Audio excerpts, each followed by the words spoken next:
Well, here we are. Today is Wednesday, June 19th, and we are looking at none other than Fani Willis's friend, Nathan Wade. It would appear that this homeboy just cannot get right. Everywhere you turn, he is on some form of media, blasting all of the information that he possibly can, getting dangerously close to sharing some of the parts of the case that they are still watching him for. I don't think he realizes that they're still looking at them. Anything and everything that they say publicly, these folks are doing as any good attorney would. They're actually going out and bringing people in that can, I don't know, sort of sway the idea of what's happening. So, what is happening? Well, what's happening is he is taking his time and he is going all over Georgia making comments. Making comments, giving interviews, talking, running his mouth, and all of that stuff. And to be honest with you, therein lies the problem because loose lips sink ships. And if there's anything that you know from watching all of the stuff that's going on right now, you know that they're watching, prying eyes, listening ears, all of the above. I'm going to show you a CNN video that you've probably already seen, but I'm going to give my commentary on it. And the video is pretty telling because it shows that there is somebody out there that's trying to stop this cat from running his mouth and saying the wrong thing. Honestly, you guys already know that I believe that both he and Fani Willis are their own worst enemies as it relates to media. And to me, it's sort of weird because when I think about Fani, she has DeSantis. Now, DeSantis is her media cat, right? He came from Washington. This guy is old Washington. He's been around DC for ages. And the problem that I have is that he may not be this media mogul guy, or as far as, running media, he may not be what we think he is for her because he's not stopping her. She was just at a church, and guess who was sitting in the pews like a little church boy, holding on her every word, none other than Nathan Wade. So her friend just keeps talking, and I think she might want him to shut up. I'm going to show you a video, but before I show you the video, I want to give you some words that were said by people, especially former mayor of Atlanta, Shirley Franklin, who thinks that he needs to just go away and be quiet. Here is an article that came from AJC, which is the paper there in the metro Atlanta area. And if you see this, which I know you do, make sure that you got it. Yeah, make sure you have the whole screen there. Nathan Wade, high profile. It says Nathan Wade's high profile draws scrutiny because he won't shut up. He won't. Now, this story is by Shannon McCaffrey and Bill Rankin.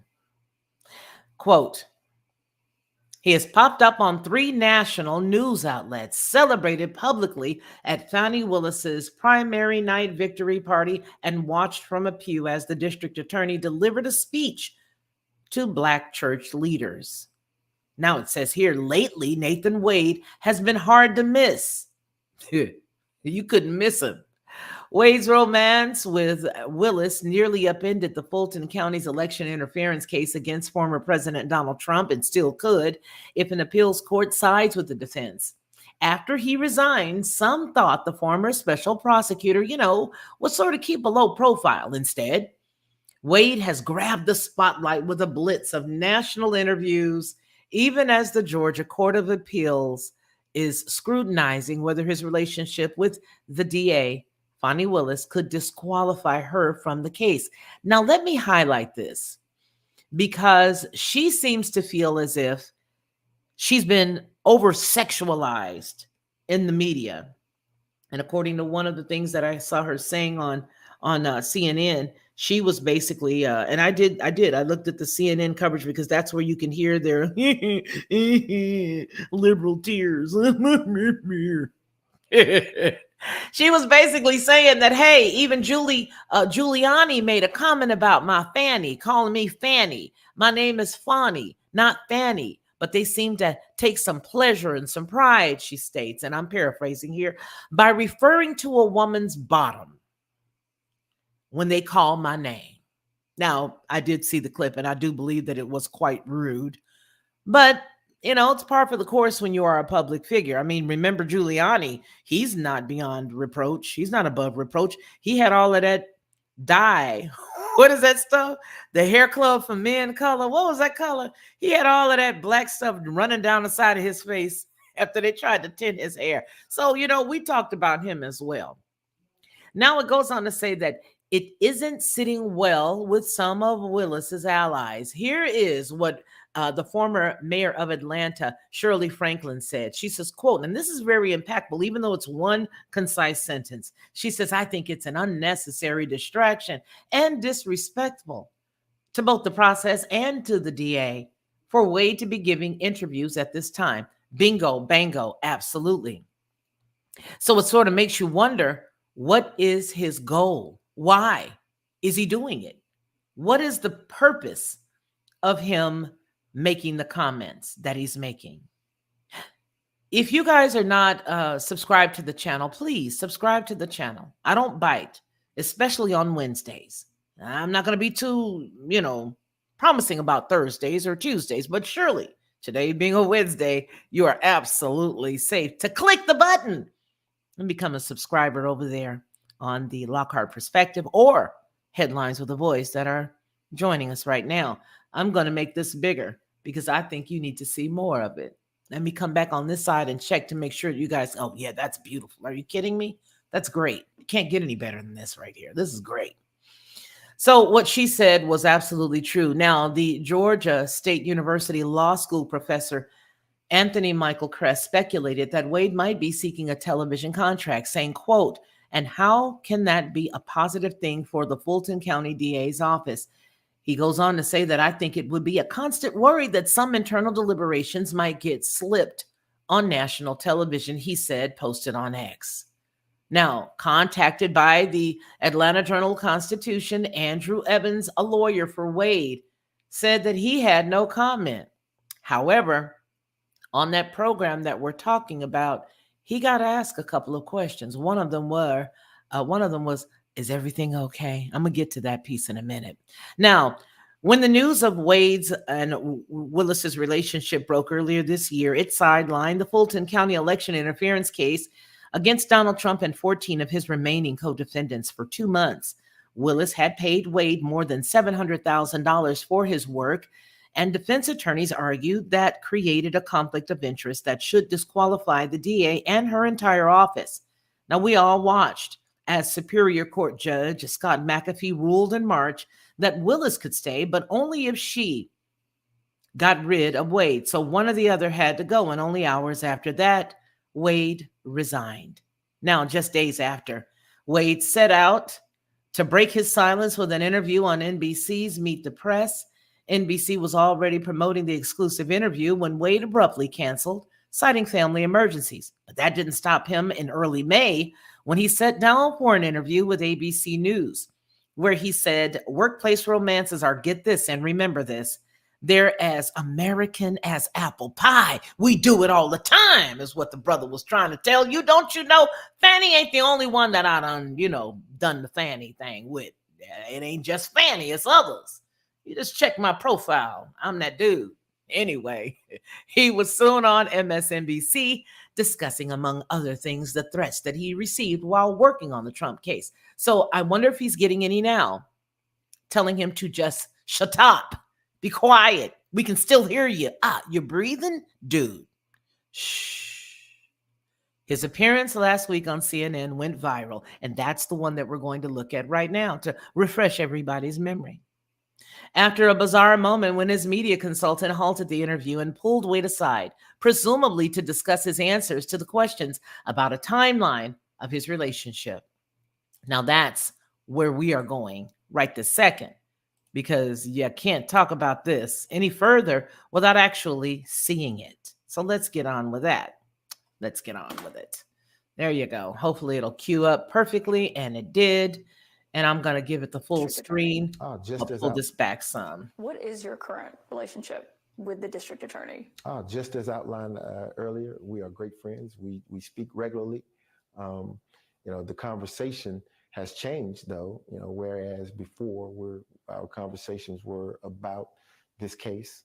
I'm sure you could imagine and appreciate the amount of time that it takes that you have to pour into a case a case of this magnitude, trying to prosecute those defendants. But our conversations have shifted to how are you handling the threats that are coming your way? Are you being safe?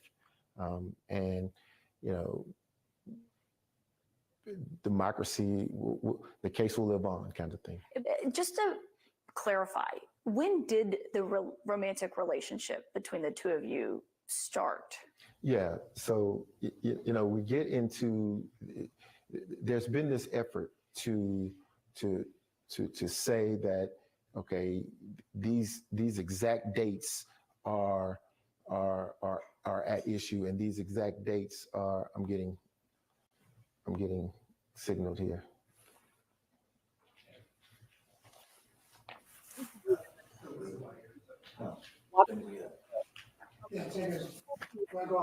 Because I'm asking if I'm 5x5. Keep rolling. Keep rolling. Don't stop now.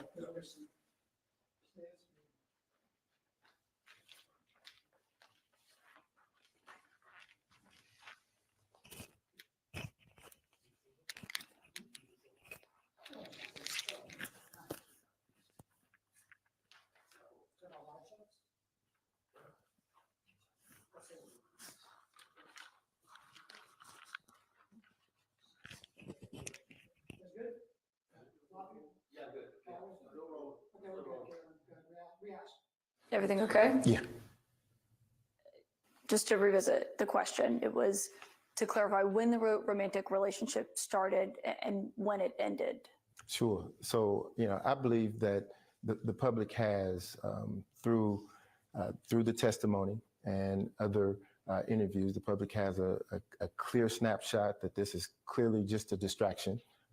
It is not a relevant issue in this case. And I think that we should be focusing on more of the facts and the indictment in the case. Well, I ask because obviously it's still a pending matter. It's going to be before the Court of Appeals. And you talked about how proud you were of all the work that you did in this office. And I think the question that people have when they hear from the Court of Appeals, this isn't happening until next spring, is did the relationship jeopardize that work that you did in this investigation? And therein lies the issue. Why we wouldn't touch upon the work of the Court of Appeals or some higher court, because it's a pending issue before them. I think that we should allow them, take a step back and allow them to take the evidence that they have. So he's saying that he thinks that it's imperative for them to take a step back and let the appellate court, the appeals process go through, and just let them handle it. But here's the problem, dude. You are publicly speaking. Now, I cannot control the volume here. I'm up as loud as I can on this broadcast. It's coming through Twitter. But the issue is that he's sitting there and he's trying to answer these questions. And I don't know why he did not think that somebody was going to ask him about the exact date the relationship started. Good on her. As far as a reporter is concerned, good on her for attempting it. But he's not going to answer. So let's finish. And do their work, make the decision. Right. But you did testify to this, and you were asked on the stand about when it started and when it ended. It just wasn't completely clear, because before it said before the indictment, which was August 15th here in Atlanta, and then later the answer was at the end of that year. And so I think that was the clarity that people were seeking of when it started and when it ended. Sure. And there again, there's a question before the court. And that is the crux of the question. I don't choose to say or do anything that would jeopardize the case or the court's ruling. I prefer to allow them to make their decision based upon what they have, and accept it. Do you believe, as you reflect on this, that your relationship with the district attorney was a mistake? Absolutely not. Absolutely not. What I believe is this whole conversation is a distraction. That's all. It's a tool to stop the train, to slow down the inevitable, which is the trial of the defendants named in the election interference case. Do you believe the trial ultimately happens? Absolutely. Absolutely it happens. Mr. Wade, thank you for your time today. Thank you for having me. Okay, so there you see it. As best that you could hear it, because obviously we don't have any control. You and I don't have any control. But the thing about it is that this guy is literally a train wreck, and he's absolutely a thorn in the side of anybody who would attempt to do their job. I don't know why she won't shut him up. I know that she possibly wants him to shut up, but let's just flip the script for a second. Let's just say she doesn't actually have any control over this dude, and that he's stalking her now. You remember, he comes from that era of the love songs when all of our love songs was stalking in a certain type of way, right? Even Sting had that song. Everywhere you go, I'll be watching you. Every breath you take, every move you make, baby, I'm going to be watching you. So I'm trying to figure out if this cat is popping up everywhere by invitation, and if he's making these media appearances by request from her, or if he's even stopped to ask her, what does she think? Is it okay? Would you mind? To me, I would feel really, really ticked if a dude that I was dealing with and got into all this trouble with was still running around here flapping his liver lips. Meanwhile, I'm sitting here in the hot seat. Look, the only people that stand to lose in this situation is her. Look at it that way. He, of course, can just skate and do whatever it is that he wants to do and just keep on going. He doesn't have to worry about a thing, not one thing. He can just go on ahead and become that media guy and, become one of these cats that talk on the, what do they call the commentators that actually come on those shows, the analysts or whatever. He could definitely be that person. It doesn't necessarily have to be that he just sits back in the cut. Hey, he made $700,000 and okay, I'm not sure if the house sold or not, but I know they put it up for like little or nothing. It was like $700,000 in Atlanta. And they have big houses that they considered his home a mansion there in Atlanta, a suburb of Atlanta. I don't understand why it only went for 700, unless, of course, they were trying to lowball the number so that they could divide the assets between he and his wife. Either way, this dude is doing a lot better than she is right now. I'm going to rummage around and see what we can find, because I wasn't planning on letting you see her whine and cry, but I think it's important now that I've mentioned it, where she said that she was actually being over-sexualized. I'm being over-sexualized is what she says. And let's see, let's look at my history. I think I have it here, where she even mentioned the fact that, in her opinion, it was not cool for Giuliani to make the statements that he made. Now, what's going to happen is this video will also cover what we just saw, right? And I don't own this. I'm just using this piece for commentary. That's it. Commentary and, entertainment. That's what we're doing. We don't own any of this stuff coming from CNN. And again, the reason why I like to use CNN is because you can hear everything that they want you to know. You can hear about them just crying like a baby and needing everybody to feel for them. You don't need to feel for anybody. Let's just put it down here where the cows can get it. As my friend Dad says, here's the deal. This was never about a relationship between the two of them.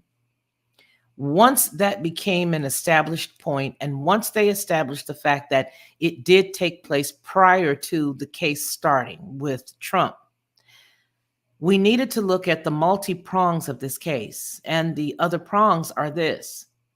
She lied under oath. She lied on documentation. She lied when it came to how if he was or was not reimbursed. Every single thing that happened beyond the point of the relationship became an issue. And that's what this is really about. Are you an ethical district attorney, or are you a not so ethical? Now, I'm not sure if anybody has been following, but maybe we need to pull that up. The courts that are there in Georgia, there's a group of people that are looking, the ethics committee that are looking at her, and they had a very damning interview that was done with the gal that used to work for her, and she told the truth as she knew it, and it doesn't look good. Now, here is what I know. Having DeSantis as one of the individuals that work for her, and by her I mean Fani, as her media guy, we already know his history, where he came from, who he is. And if you don't, then let me just say this. He is a gentleman who has worked in Washington, D.C. for a very long time. He has old D.C. money, old D.C. blood running through his veins. And for whatever reason, he found the tenderness in his heart to leave the upper echelons of Washington, to leave Biden, to leave Obama, to leave the Clintons, and come on down here to the South, baby, and go right on over there to Fulton County and work with Fani, which means she has a handler. And I submit that it's him, allegedly. Let's get into this. The prosecutor leading the case against Donald Trump in Georgia is lashing out at her critics today for, quote, anti-Christian attacks. CNN's Brian Todd has more on the fiery speech Fani Willis just gave at an Atlanta area church. She always runs to the church. A defiant Fulton. You guys know that I have to break in while we're watching these because that's the only way that it is actually commentary. But she always runs to the Black church.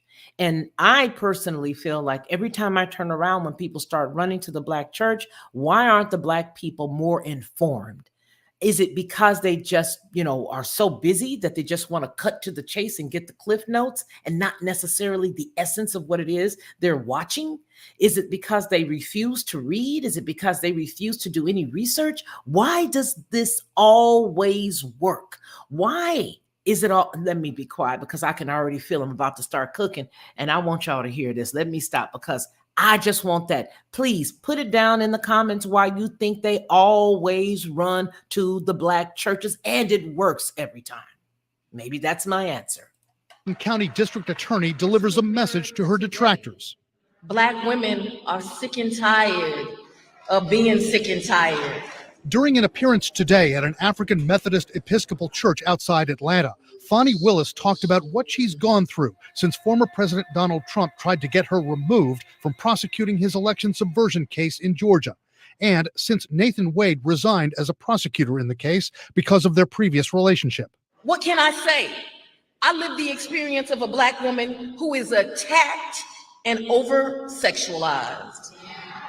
See, I'm so tired of hearing these idiots call my name as Fanny in a way to attempt to humiliate me. Because like silly schoolboys, the name reminds them of a woman's rear, of her behind. Willis did not mention anyone by name in her speech, but alluded to the moment Trump's former attorney, Rudy Giuliani, made an offensive remark about her at a Michigan church event last week. I've got two prosecutors, Fanny the hoe. Willis responded to that this morning. Very anti-Christian behavior celebrated. In fact, they cheer, celebrated, and laugh loudly. This came just hours after CNN. All right, so I'm going to step in here and I'm just going to be very candid and very honest. Yeah, that was rude. Period. I don't care who you are. Now, look here. Everybody can get it. It's not just one side that can get it. Everybody can get it today. That was cold. That was wrong. However, I just got through cracking a joke about homeboy's hair dye running down the top of his face because it was. If you guys don't remember, I know Sandy remembers because his hair was running down the side of his face like nobody's business. But let's get into this, and I'm going to deal with the over-sexualization piece in a minute. Caitlin Collins interviewed Nathan Wade, A tense moment came with this question. When did the romantic relationship between the two of you start? There's been this effort to say that, okay, these exact dates are at issue, and these exact dates are. I'm getting signaled here. A consultant to Wade interrupted the interview. They moved aside and spoke for a few moments. Then Collins resumed. Everything okay? Yeah. Just to revisit the question, it was to clarify when the romantic relationship started and when it ended. Sure. So, I believe that the public has, through the testimony and other interviews, the public has a clear snapshot that this is clearly just a distraction. It is not a relevant issue in this case. As Willis continues to fight Trump's appeal to get her kicked off the case, analyst Norm Eisen believes she's... How is it not relevant in the case when it is the basis of why the whole thing blew up in your face like a powder keg, homeboy? Why? Why is it not relevant? Wouldn't it be relevant if everything were reversed? Sure it would. So it's very relevant. Moreover, it's relevant because you're running around here while the wound is still wide open, pouring more salt in it and giving us more content. But I love it. Come on with it. She's got a good shot at staying on. Her relationship with her former deputy, Nathan Wade, did not prejudice Donald Trump in any way. He was not a witness in the case. There's no allegation that they shifted the evidence in any way. 3 times, Caitlin Collins asked Nathan Wade if he thought his personal involvement with Fani Willis played any role in the delay of the Georgia trial, likely until after the 2024 election. 3 times, Wade said he did not think the relationship played any role in that. Like Willis, Wade said there have been threats against his life, which he described as being constant. Wolf. Brian Todd reporting. Brian, thank you very much. Let's discuss this and more with CNN legal analyst Elliot Williams and former federal prosecutor Elise Adamson. Elise. Now, what do you guys think? Before we even get into it, let's cast lots, shall we? Let's cast them. What do you think the woman is going to say? And what do you think the man is going to say? Quickly, hurry up. La, la, la, la, la, la, la, da, da, da, da, bring. Ding, ding, ding, ding, ding, ding, ding, ding, ding. Yes, it is. And that's the reason why we listening to it, Iowa Freethinker. We listening to it because this is where you see the overwhelming flowing tears of the liberals. Here we go. Elise, what are your thoughts on what we just heard from the district attorney, Fani Willis? Yeah, Wolf, I think Fani Willis is not wrong in what she said about this ugly trope of the over-sexualization of Black women. This over-focus on a Black woman's body in an effort to degrade Black women is very, very real. And I can tell you from my own experience as being a woman of color, that it happens, and we can validate DA Willis in that experience. And we have seen examples of these attacks against her. I believe the president even mispronounced her name as Fanny and made it very clear that he was referring to a rear end. And there have been many examples of attacks on DA Willis since she indicted this RICO case. And it is absolutely despicable, and she has every right to be upset. Now, that being said, I think it is also important to note that we should not be conflating all of those horrendous attacks with the inquiry into her appointment of Nathan Wade. I think if any defense attorney had been given the evidence that Ashley Merchant was, that there had been a relationship between Nathan Wade and Fani Willis, they would have been duty bound to make hay out of it, just like they did. And I think Judge McAfee was also right to hold a hearing, an evidentiary hearing, to develop those facts and make sure there was no conflict of interest or financial benefit. And I understand that there were some tawdry elements about her love life that came out during that hearing, but I don't think that was the effort to discredit her through over-sexualization. I think that was an inquiry that, quite frankly, she opened the door to, she invited to, by having a relationship with Nathan Wade. So I think both can be true. I think Fani Willis can be upset, and I also think that the inquiry was valid. Ah, this young lady speaks with some balance. Okay. What of the brother? Let's see. Elliot, you heard Nathan Wade sidestep that question from Caitlin Collins about the timeline of that romantic relationship. How much does all of this hurt the optics around the Georgia case? I would say all of it hurts the optics, Wolf, because what we're seeing here is something we're really not used to seeing, which isn't common, which is prosecutors speaking publicly. This is why prosecutors and, quite frankly, people who are involved in litigation typically don't speak. Every single word he says can get him, can gum up the case further and jeopardize the chances of convicting the defendants that he was trying to investigate and go after. So that timeline question is proof positive of sort of the pitfalls here for prosecutors' staff talking. He could end up contradicting himself, making a statement that could undermine public faith in their work, but more to the point, could just taint the jury pool. So there's all kinds of reasons. This is why it's so rare. You very rarely see prosecutors or senior staff speaking publicly in the media. Elise, do you see this having any bearing on Trump's continuing appeal to get Fani Willis kicked off the case? Yeah, I don't think these two recent incidents is going to have any bearing on the appeal. Quite frankly, we don't know what the appellate court is going to do, but there's a high burden here. This is based on factual findings. The trial court, Judge McAfee, did a very good job letting the defense make their case. The defense ultimately failed to do so. And an appellate court does not like to disturb those factual findings. They can review to see if Judge McAfee was wrong on the law, but not really on the facts. So I think the DA's office has a very good chance of prevailing here in the sense that she will not be disqualified. And I don't think Nathan Wade's recent appearance nor Fani Willis's public comment at the church will have any impact on the court's ruling. Elise Adams and Elliot Williams, to both of you, thank you very much. All right, you guys heard that. Now, what we're going to take a quick look at is the full hearing, not the full hearing. We're gonna nitpick it, and we're gonna pull a little bit out here and there. But I want you guys to see. I want you guys to see everything that this lady is up against and everything that is being used against her, which came out of her own mouth, which is by her actions and all of that. Because if for whatever reason this thing skates next month, I'll know something. If y'all from Mississippi, y'all know what I mean. I'm gonna know something. I'm gonna know something. So here is a hearing. We're gonna play pieces of it. I've watched it live.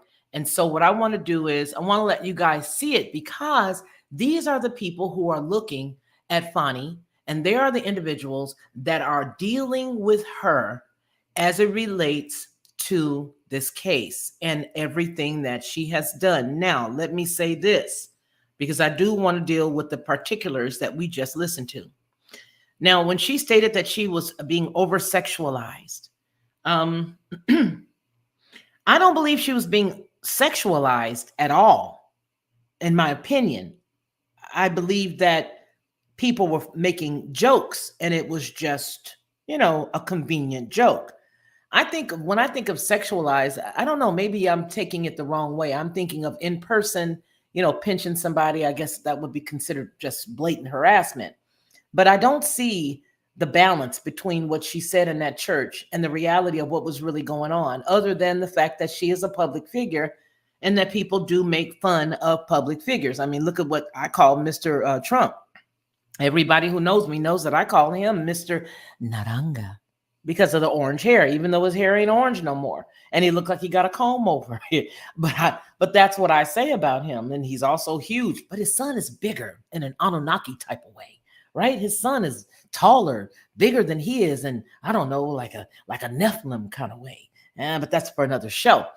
Dealing specifically with this, we're going to take a look at it. I hear what Fani is saying. I don't think it was cool for what Giuliani said, but like I said, I've been guilty of picking on him and picking on everybody else because it's what I do. With that in mind, let's go ahead and listen to this young lady who was the woman that I played for you guys about 4 months ago when she mentioned the fact that she had gone to Fani. She had told Fani Willis that this man is going to be a problem for you because I helped to write this grant and he is using the funds in an incorrect way. We're going to look at this. We're going to watch it. And I want you guys down below there in the comments to let me know what you think as we go along. Again, we are using this completely for editorial, for jokes. You know, we're doing it all, but it doesn't belong to us. It doesn't belong to anybody. It doesn't belong to me here at the Lockhart Perspective or Headlines with a Voice. I am using it specifically under the Copyright Act's provisions, which give me the right to do this. It is fair use. We have testimony today from Miss Amanda Timpson.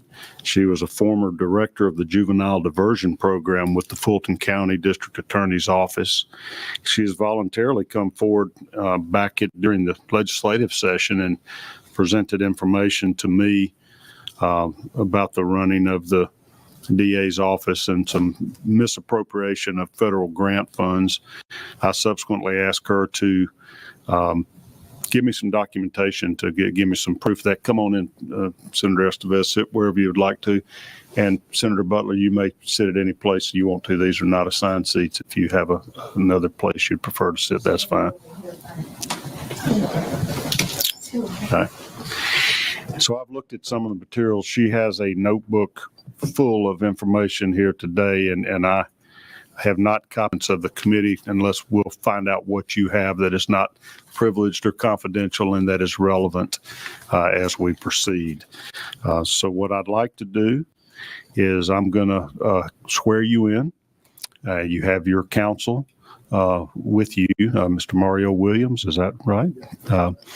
And you may have things you would like to add as well. And if so, I can swear you in at this time as well. Okay. And we'll do that. If you'll raise your right hands, please. Do you swear the testimony you will give before this committee today will be the truth, the whole truth, and nothing but the truth, so help you God? Yes. I do. All right. Madam Court Reporter, we're going to start with Miss Amanda Timpson, and Mario Williams is her counsel that's with her. Ms. Timpson, would you please just introduce yourself to the jury? You don't have to give us your specific residence address, but tell us where you live and who you're working for at the present time. Sure. My name is Amanda Timpson. I am a resident of Fulton County, and currently I work for the Momentum Advisory Collective, a national nonprofit working with justice-involved youth. Okay. Did you previously work for the Fulton County District Attorney's Office? I did. And what years did you work with the DA's office? I worked with the DA's office from 2018 to 2022. Okay. Would you give us just a little bit of background on your educational history, your educational background? Sure. I have a bachelor's degree in sociology from Georgia State. I have a master's degree in human behavior from Capella University, a postmaster's specialist in community intervention, and several other certifications in ongoing education. Okay. What was your employment history just generally before you became employed by the Fulton County District Attorney's Office? This young lady is well decorated, a very intelligent woman that was actually in that office prior to DA Fani Willis taking the role. So she has been there. She's very well versed on the laws that she was supposed to follow in the capacity that she worked for the district attorney at that time. So I want you guys to listen very closely because she just gave off all of the stuff that she's done, but I've done a little more research on her and there's a lot more that she didn't say that she's done. Very humble young lady, and to me, quite believable. Let me know what you think. So I've worked in juvenile diversion and with gang prevention for about 15 years. And it started in Los Angeles, in Compton, and I worked and volunteered in spaces and nonprofits from youth diversion to gang prevention to mental health services. When I relocated here to Atlanta, I taught at both APS and DeKalb County School District for about 4 years combined. And then in 2018, I came on at the District Attorney's Office under Paul Howard as the Director of Gang Prevention and Intervention. When did you move back? Okay, now she came from Compton, California, which means that for all of those years that she's done this particular type of work, it would lead me to believe that she has a passion for doing this at-risk youth type work. And it does take a person who really does care about the community and the children in the community to do this job. So I appreciate the fact that she let us know that, because what's about to be told is going to make so much sense. It's like, well, why do we care what she's talking about? Listen to what she's going to tell us. Back to the Atlanta area or relocate here to the Atlanta area? I've been here for about 9 years. And about 10 years. When you worked for DeKalb County Schools and Atlanta Public Schools, what was your role there? Were you a teacher or a counselor, or give us a little idea? I was a middle school social studies teacher. Okay. And so what led you to apply for employment with the district attorney's office? Prior to relocating here in Atlanta, my background was gang prevention. And so when I came here, I didn't really see too much of that. It's a passion. It's something that I got into due to experiences in my own life. And I just felt like I understood gang issues from a unique standpoint. And I wanted to be a part of the solution. Okay. Tell us a little bit about your position there. I don't know that I could repeat what you just said with the, did you say you're the director of gang prevention and intervention? Okay. Yes, sir. And that was under District Attorney Paul Howard? Correct. Was that a position that was funded by a grant or something he created, or it would have been an opening? Tell us how that became a possibility. Yes, sir. Sorry. So he created the Office of the Gang Coordinator, and under that office was the Unit for Gang Prevention and Intervention. He saw an uptick in criminal street gang activity, specifically in youth, and wanted to work to divert some general funds and apply for grant funds to eradicate gang activity in Atlanta. Were you the first director of gang prevention and intervention? I was. Okay, so that was a newly created position that you applied for? Yes. Okay. And Paul Howard was the DA here for what, 18 or 20 years, I guess, before Miss Willis? Correct. Is that who you reported to, or did you have another supervisor? He was my direct supervisor. Tell me what you did in that role. In that role, I created diversionary programs. I worked with Atlanta Public Schools to educate their school resource officers on gang trends that we were seeing in our office. I also was tasked with creating a steering committee of Fulton County residents and leaders to try to kind of steer the direction of the gang prevention. I was also tasked with creating opportunities for gang prevention, and one of those opportunities was we were gifted a building at 475 Fairburn Road, and we were going to rehab that building and turn it into the Gang Prevention Center for youth empowerment.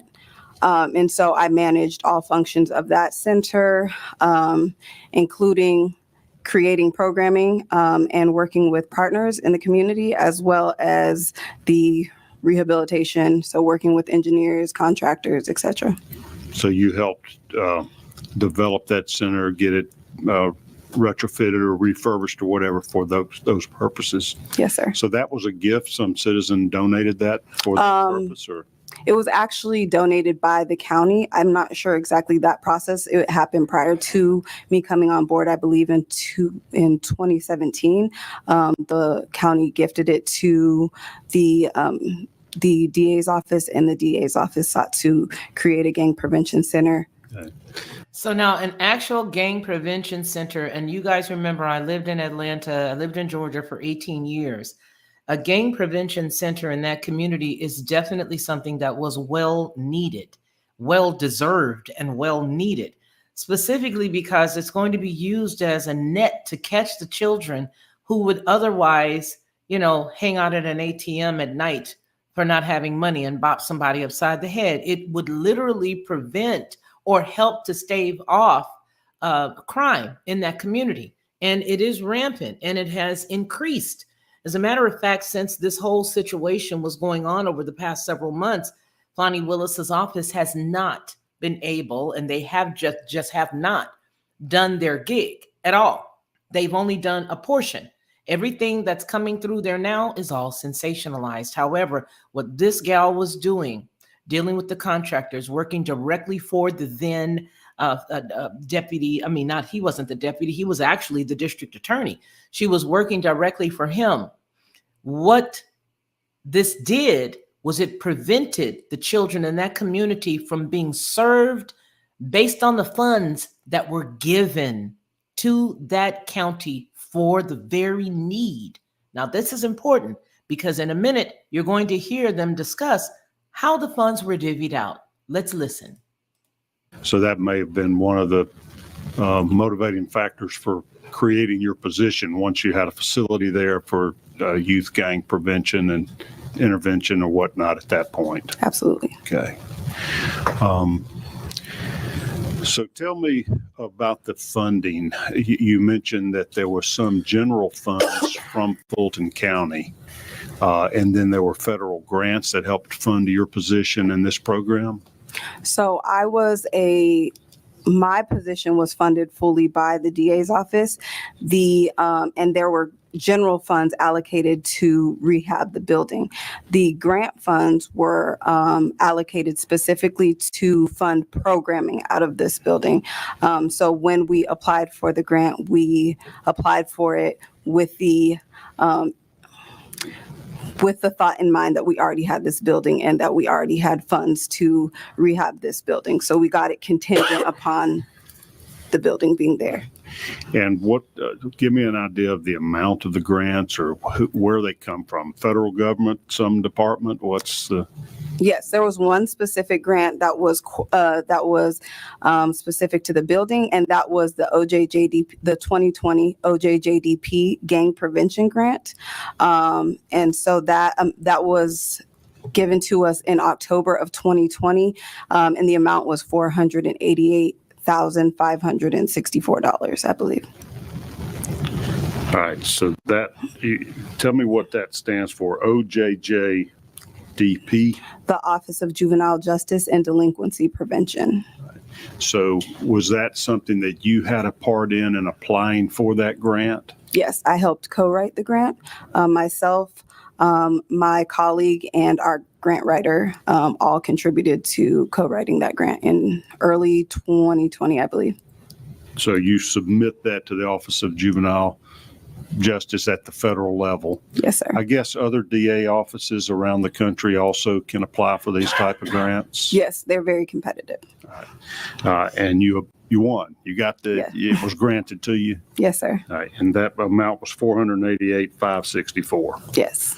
What were the funds to be used for? Do you have to specify that when you apply for a grant, how much money you need and what you're going to spend it on? Yes. And I think one of the reasons that we were awarded the grant was because our grant was so specific. So the grant consisted of us narrating basically the gang issue in Fulton County. So we broke it down by zip codes, by active gangs in those specific zip codes, by correlating schools that those gangs fed into, and then the age range was 12 to 17.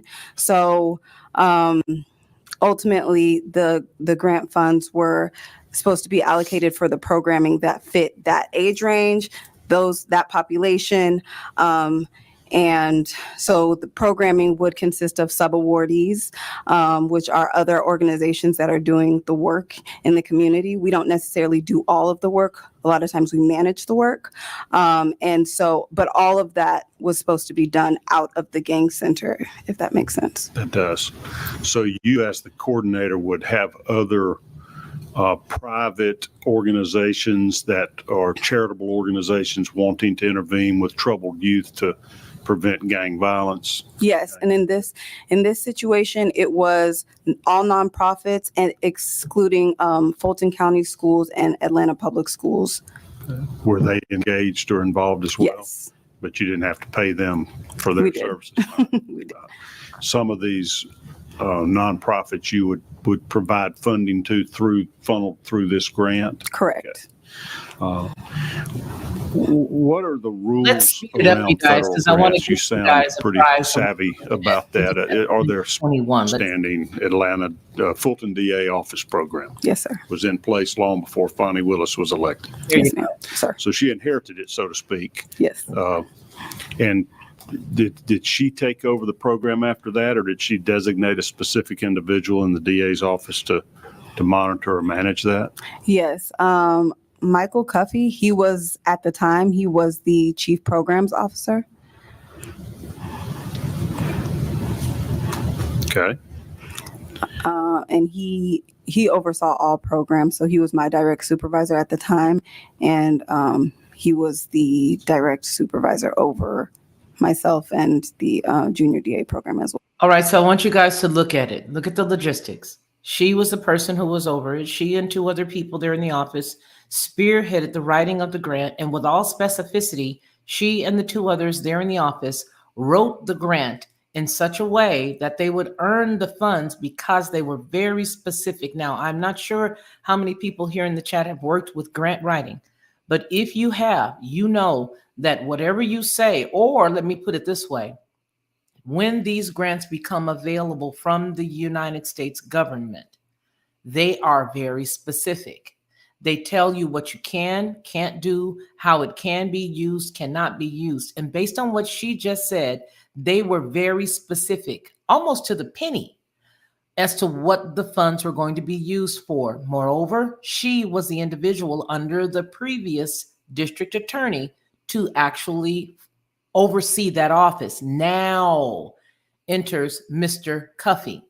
Mr. Cuffey worked and works right now for Fani Willis. However, Mr. Cuffey does not come without his own set of baggage from previous situations. And I'm not going to get into that right now, but I'm going to set that up for you so that when I bring it, you'll know exactly what we're talking about when I mention him and show you the situation that he was involved in. And it wasn't good there in Fulton County. Was Mr. Cuffey with the DA's office during Paul Howard's tenure? No. Okay, so he was a new employee, came Yes, in sir. with Miss Willis. Yes. Okay. Who did you report to as the Director of Gang Prevention and Intervention? I reported directly to Mr. Howard. Okay. Did your role change after he was defeated by Miss Willis? Yes. So the week after she was elected, she sent an email to the DA's office, all current employees of the DA's office, along with her new organizational chart, and basically told us that a lot of changes were coming, and one of those changes would be employees. And so while we were all guaranteed an opportunity to apply and interview, she would guarantee us an interview. We weren't guaranteed a job. And so once upon reviewing the organizational chart, I realized the gang prevention unit had been abolished. So my job was not there for me, even if I wanted it. And so I found 3 other positions and applied for those positions. And on November 20th of 2020, I interviewed in front of a 9-member panel led by Ms. Willis and Nathan Wade and Jeff DeSantis and 6 other individuals. And ultimately, on December 9th of 2021, I received my invitation to the administration along with a congratulations letter. On January 9th of 21? December 9th, I'm sorry. December 9th. Of 2020. 2020, okay. Yes. So she didn't officially take office until, I would assume, January, right? Yes. Okay. So do you notice who was in the room? It was DeSantis and it was also Nathan Wade, which tells me that he's still in some way involved. He may not be involved with the actual case, but he is still involved in some way, shape, or form with this office. Could he be? Could he be doing phantom work? Could he have another LLC, perhaps, that is maybe on paper, but not necessarily with his face? Could he be doing something remote? For whatever reason, because he keeps popping up, he feels that he's entitled to pop up.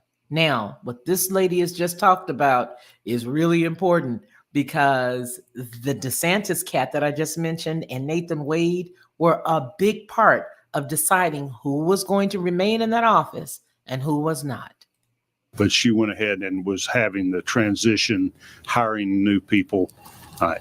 Yes. So Mr. Wade was on this committee that interviewed you? Yes. Was he employed by the DA's office at that time, to your knowledge? I don't know because I didn't know him.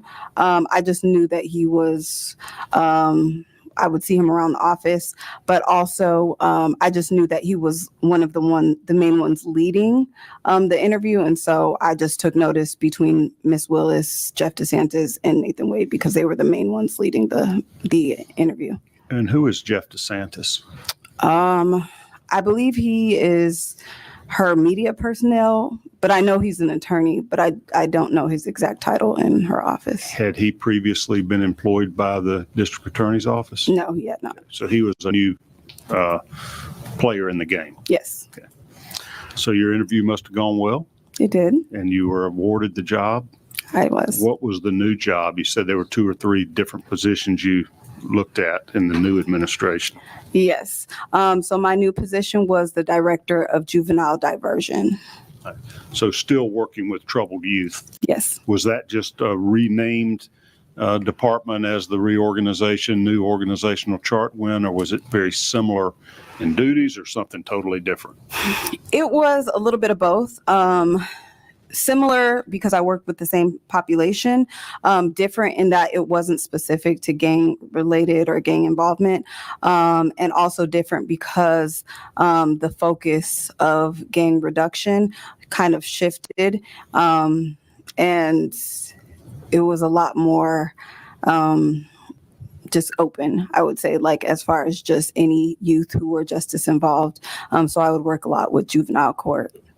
Okay, you guys, I'm going to So break not in a just- minute because I think it's important for me to let you hear this. Okay.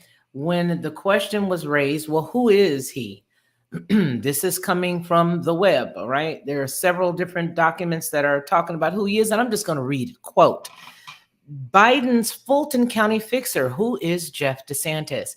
Democrat operative Jeff DeSantis was planted by the Biden administration in the office of the Fulton County District Attorney's Office, Fani Willis, in order to target former President Donald Trump. This is what they think. A report cited multiple sources saying, quote, if the Biden administration planted the operative, as the sources say, then it would present a strong argument that the administration interfered with the 2024 presidential election. This comes from Breitbart News. DeSantis is a significant figure who has been overlooked in the Fulton County scandal concerning Willis and her alleged lover, prosecutor Nathan Wade. Sources familiar with the county's DA office told the outlet. Who exactly is he? Excuse me. Fulton County's deputy district attorney has professional credentials far greater than the average county employee, the report said. Quote, DeSantis worked with Willis on Willis's 2020 campaign and the former executive director of the Democratic Party of Georgia with extensive knowledge of campaign finance law. He was also the deputy director of compliance for the DNC, according to his official biography.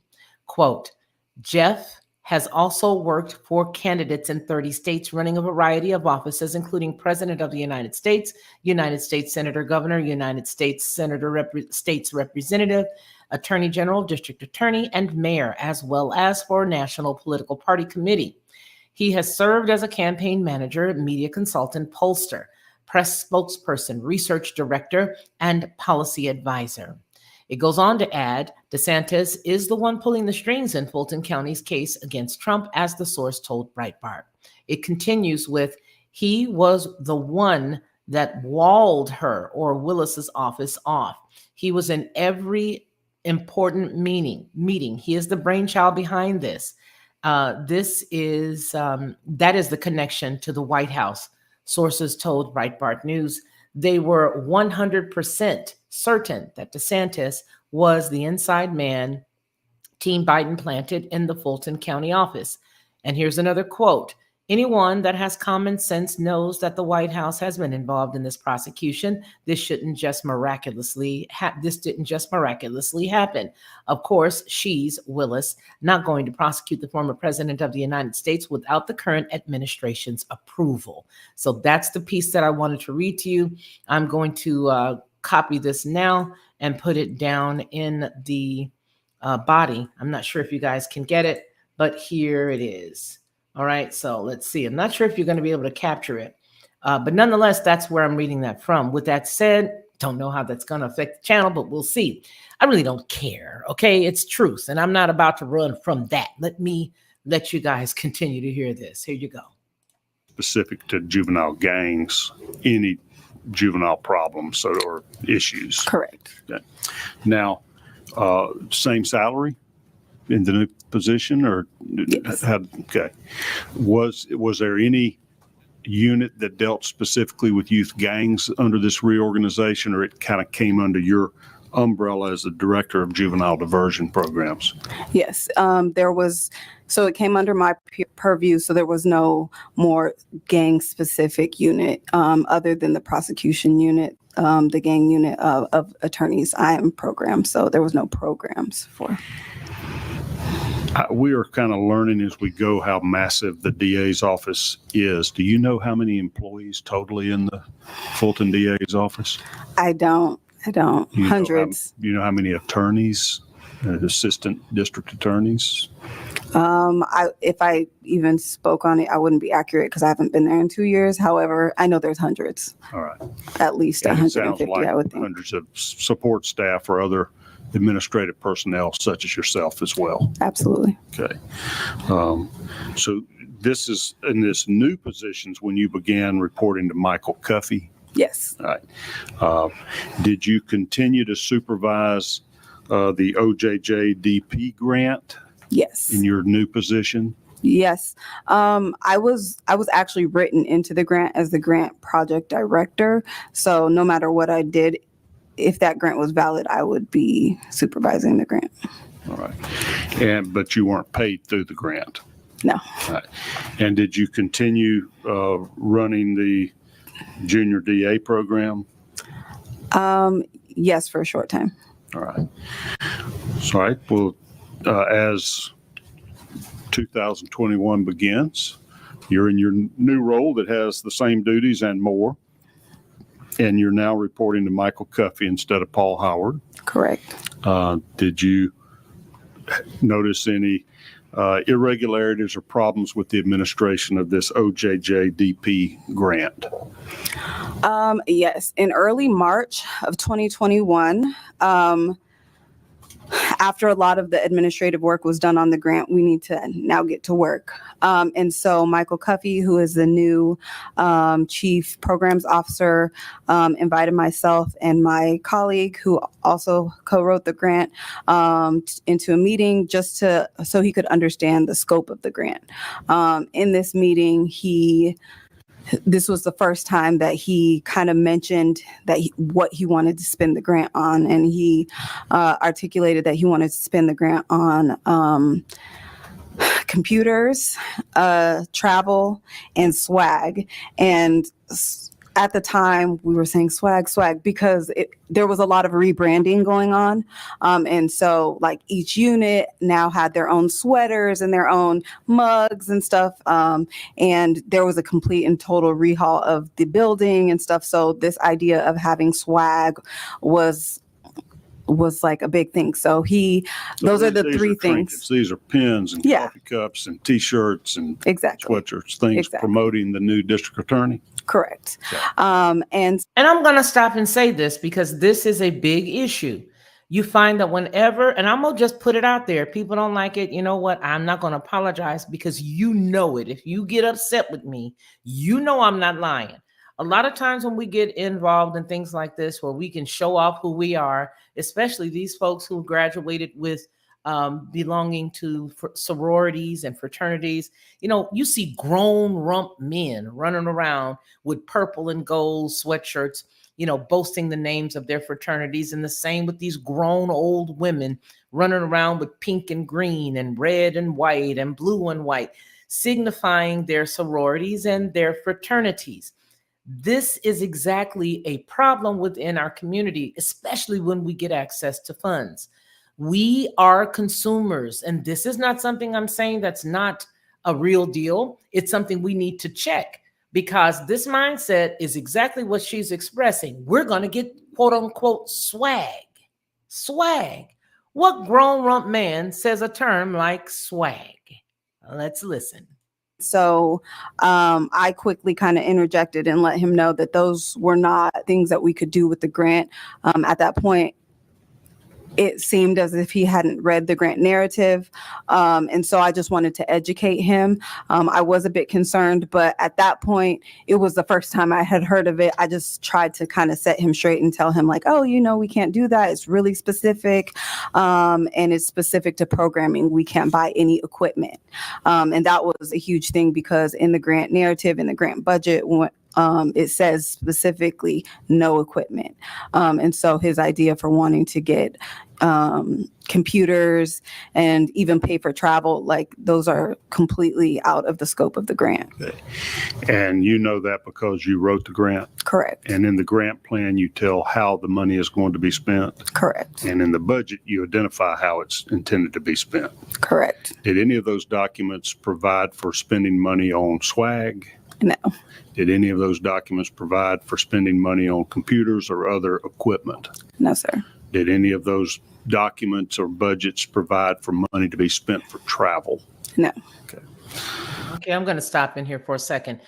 The budget for this grant was specifically for the program itself. How many children they were going to be able to serve, how many individuals, you had to divide that out. How many people were they going to, if they had to employ anybody, it had to be for the program itself. They already had the building donated.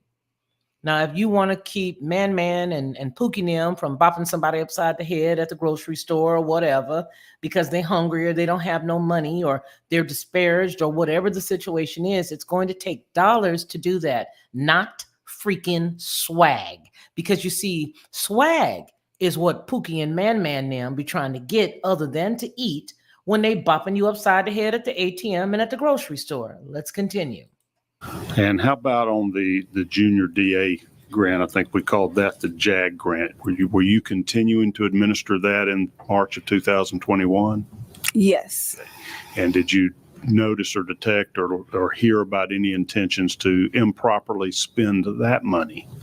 Not in March, but as time went on, yes. So what happened when you straightened Michael Cuffey out and after he had told you his intentions of how he intended to spend the money, you told him that was illegal? What was his reaction? Initially, he let me know that it was the employees in the DA's office call Miss Willis Madam. So he let me know that it was Madam's vision. And I basically said, okay, I understand that, but that's not what the grant says. And as the director of the grant, I wanted to make sure that I was careful and clear what the grant said.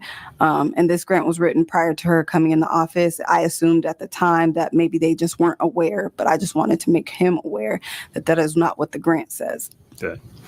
And did you hear further conversations about the misuse of the money, or did he follow your advice and not spend it on swag and travel and equipment? So initially, that was just the initial time. I continued to be persistent and to let him and everybody else know that we could not spend the grant in that manner. And he persisted to say that that was what we were going to do with the grant. In weekly meetings, we had weekly program team meetings. He would say that, so it was multiple people that heard his intentions to spend this money that way. And I was just persistent in letting him know that that was not what we could do. And I noticed as I persisted to let him know that my treatment drastically started to change. Yes, specifically from Michael Cuffey, in the form of being disinvited to meetings or being blatantly rude, or when I said, hey, we can't do that, just staring directly into my eyes and then just walking off. And I'm like, okay.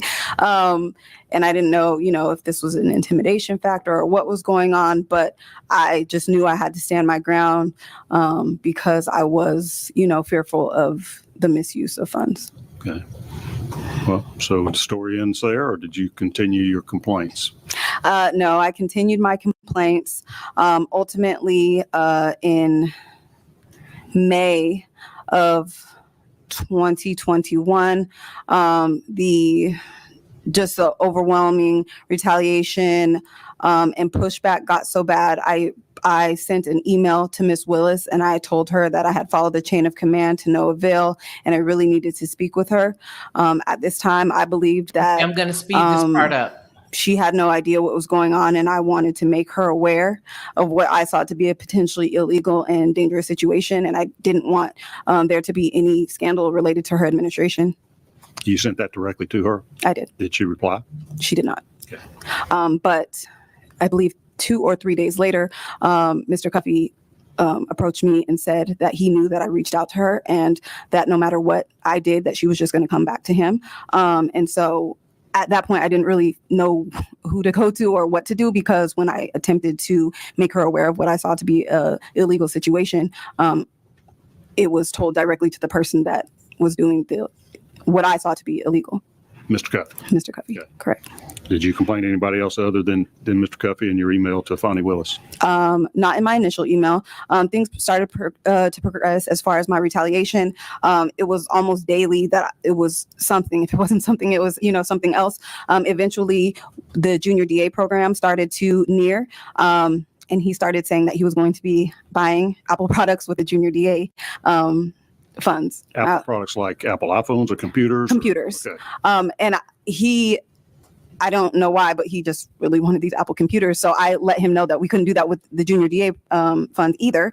And so he took me off directing the junior DA program and put other people in my place. And then eventually when junior DA started in June of 2021, I noticed that there were youth in the program that were not Fulton County residents, weren't even residents of the state of Georgia.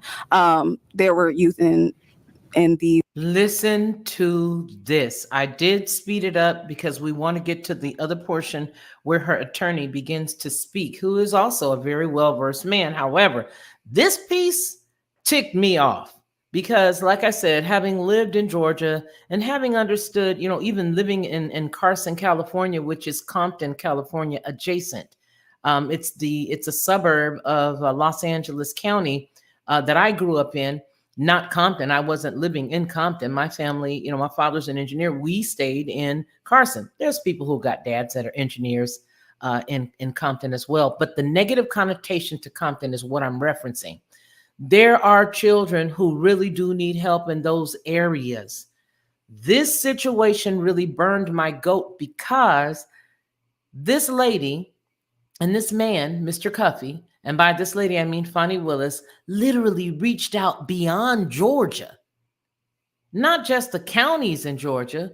They got brazen with it, which is what tells me somebody else is pulling the strings because they have no fear. They did everything they did and do with impunity because they know nobody's going to stop them. Program from Florida, from Wisconsin. And so, of course, I questioned it. I felt like, our youth in Fulton County have so much need. Why are we not focusing on the youth in our county, especially when the grant and the grant application or the application to the program specifically say that must be Fulton County residents, must attend Fulton County or Atlanta public schools. So when I brought that to him, we're still talking about Mr. Cuffey. Mr. Cuffey, excuse me, sorry. So when I brought that to Mr. Cuffey, the next day I was told that we needed to have a meeting, and he attempted to put me on some type of a plan, like a professional development plan. I've never been written up, never had any warnings. So I was wondering if you have a history of being a troublemaker in the workplace. I do not. And in the evidence that I gave you, I also included 24 letters of recommendation from everybody that I've worked for in the past 12 years, including everybody here in Atlanta that I've ever worked for, saying the exact opposite of what's been stated of me. However, he tried to put me on some plan, but the plan was like a personal attack on me. It talked about my appearance, and it was just not professional. So I escalated my concerns to HR. Human resources, excuse me. So the HR personnel in the DA's office, her name is Kyra Banks. I reached out to her on July 7th of 2021, and we met on July 20th.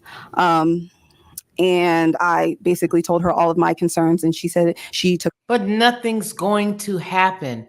People, if you decide you want to be a whistleblower in a company, what I have learned is that it is not going to work in your favor. This lady's head was given to Fani Willis on a platter by the man who was now over her, and Human Resources only went back and talked to them and figured a way to help her out the door. Those of you who know me know that I've been a human resources director for quite some time. Went to school for it. I know how these things work. If the human resources manager or the individual that they're dealing with does not stand up for right and stand their ground, they will do and sway and bend whatever direction the leadership of the company or organization wants them to.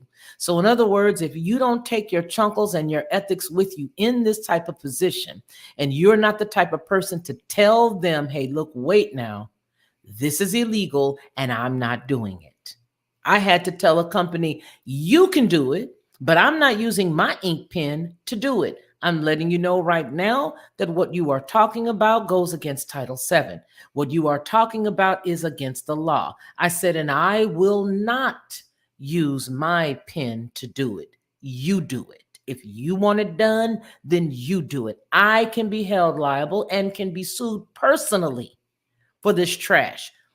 That lady, unfortunately, went to the wrong people. Let's finish and see how that part ended.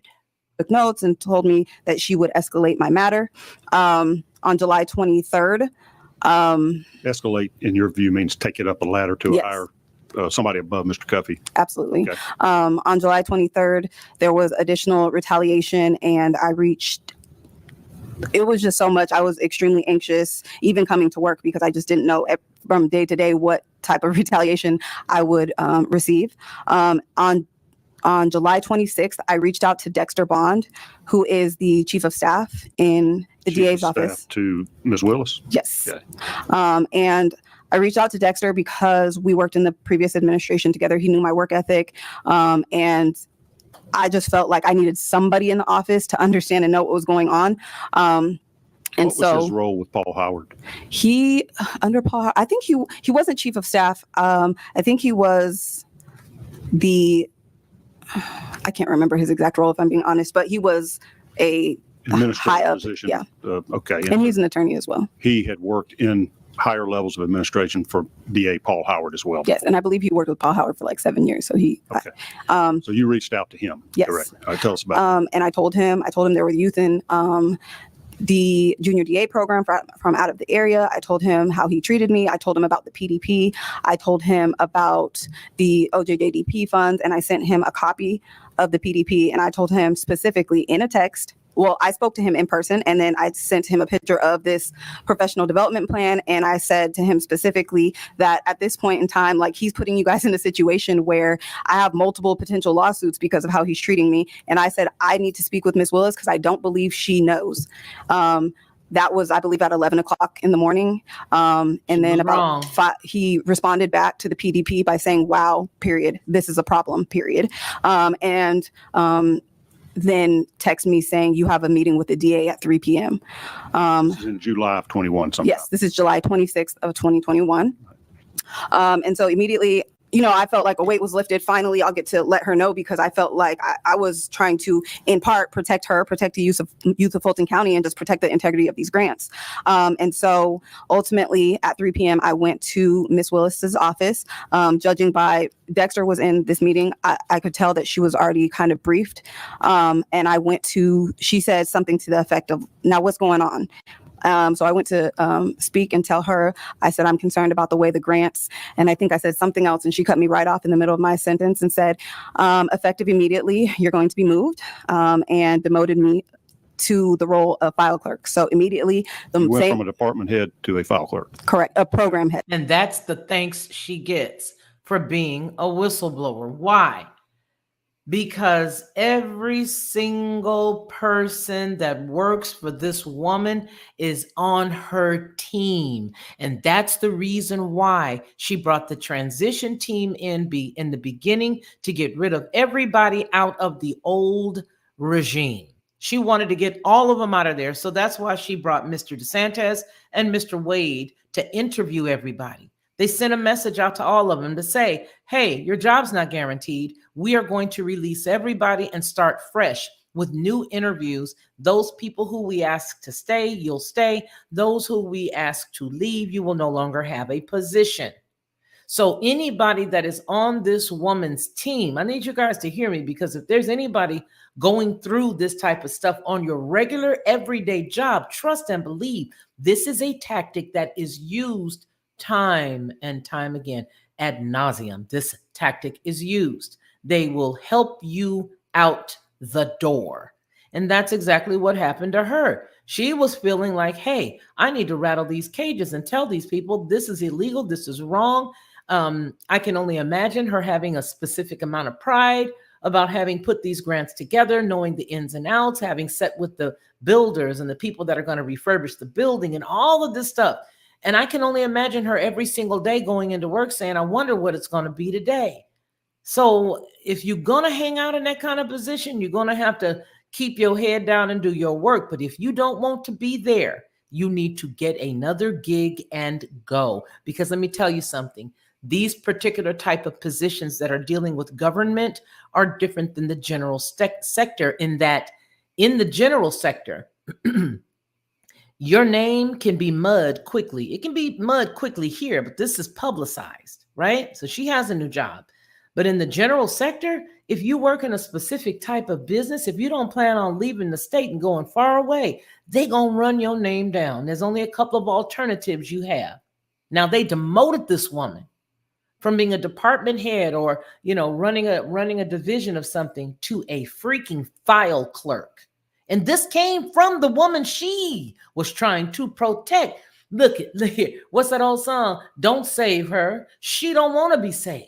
She don't think she needed to be saved. She didn't need to be protected. Why? Because she is doing the crap that she's doing on purpose. I wouldn't be shocked if she's getting extra money on the side. And by she, I mean Fani. So I went from the director of juvenile diversion to a file clerk, which changed not only the function of my job, it changed my schedule, changed my location, it changed, this is frivolous, but I was taken off the website. I was essentially banished for what I saw to be protecting her at the time. Did she say why you were being demoted?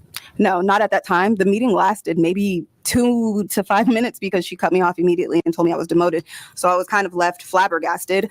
And I reached back to her that evening via email just to get some clarity. And that was the first time I ever heard that she was saying that she wasn't pleased with my work. And it's important to note, I don't want to get too far in the weeds. I feel like we're already there, but it's important to note that 3 weeks prior to this, she had just asked me to assist in another department. So 3 weeks before, she wasn't dissatisfied with my work. So it was shocking to me that suddenly she was dissatisfied with my work the day that I disclosed that I was concerned about the way these funds were being spent. You have mentioned several times about retaliation. What type of conduct or actions were aimed towards you that you felt were retaliation? This demotion's pretty clear cut, but yeah. Were you being treated differently by Mr. Cuffey or Mr. Bond or any other supervisory type employees? Yes.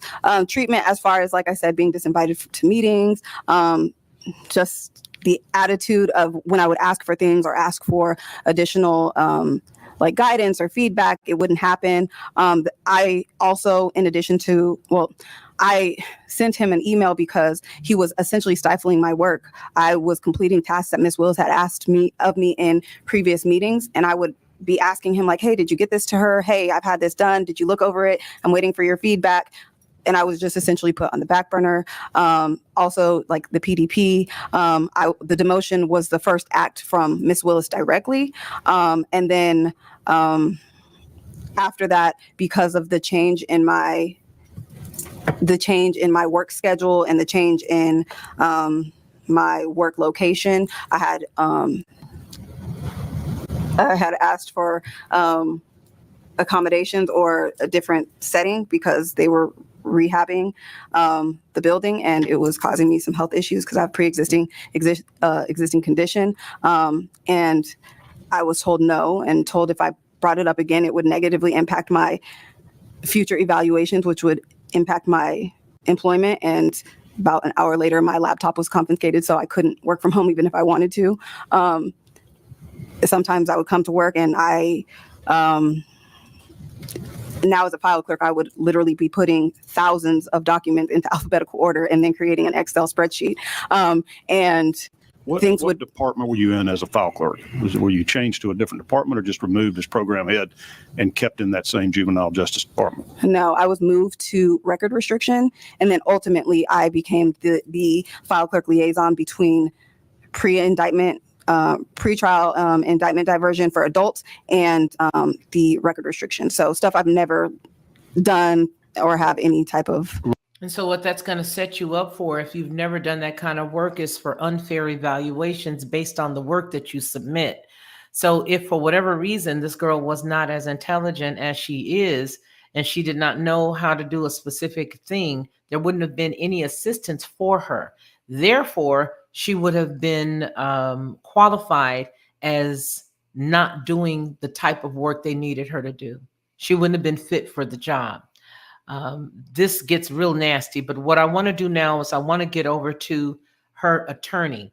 And you guys can check this out for yourselves a little later, but I just want to tell you, it's not pretty when you have this type of circumstance. I always caution people that if it's if you want to blow the whistle on something, then you really need to be cognizant of what it is that you're willing to lose to be that, because they've got a lot of people believing that Mr. Williams, I'm gonna give you a second or two. Being the whistleblower is a protected act. Well, yeah, it is a protected act, but it's also an act that was put in place to allow people to come forward so that they could be banished to the catacombs. You take a woman from this type of position and you put her in a totally different area where there's obviously refurbished work going on. If she has any breathing issues, if she's asthmatic, if she's got lupus, if she's got anything and she cannot breathe in that environment, and you tell an employee, hey, guess what? If you bring this to us again, it's going to negatively impact your job. That is against the law, but they don't care about that. And if you're not willing to take the risk of losing your employment, if you're not willing to take the risk of getting ill, then they're saying, shut up, be quiet. This case and this woman, I can't believe, well, yeah, I can believe it because Fulton County voted her in again. And by her, I mean Willis. They voted her back in and she's still going to be their DA. And if the higher ups don't take her out, I don't know what's going to be stated about that county. Now, here is her attorney. And when we're coming back, they took a small recess, and there's a lot of stuff that she led on to and said that was going on with her. But here's her attorney as they come back from break. Talk and just kind of walk us through the litigation that's going on since you're Ms. Timpson's attorney in her whistleblower lawsuit. And then I may ask you a question or two, but I thought it would be good context for the committee to understand where this led. She has given her narrative, her story up until her firing, and the difficulty she had finding a job because of the disparaging remarks made about her by Ms. Willis, and of course the termination really for no cause or no delineated cause, let's just say. And so wait a minute, and I'm gonna say this, and here's an issue. When you give a company that has let you go, again, you need to be cognizant of the fact that there are loose lips there that will sink ships. Are they supposed to say anything disparaging? No, according to the law, the way that it's written for human resources, or human capital, as they've taught us now is the new term. It's human capital. Wow. in human resources.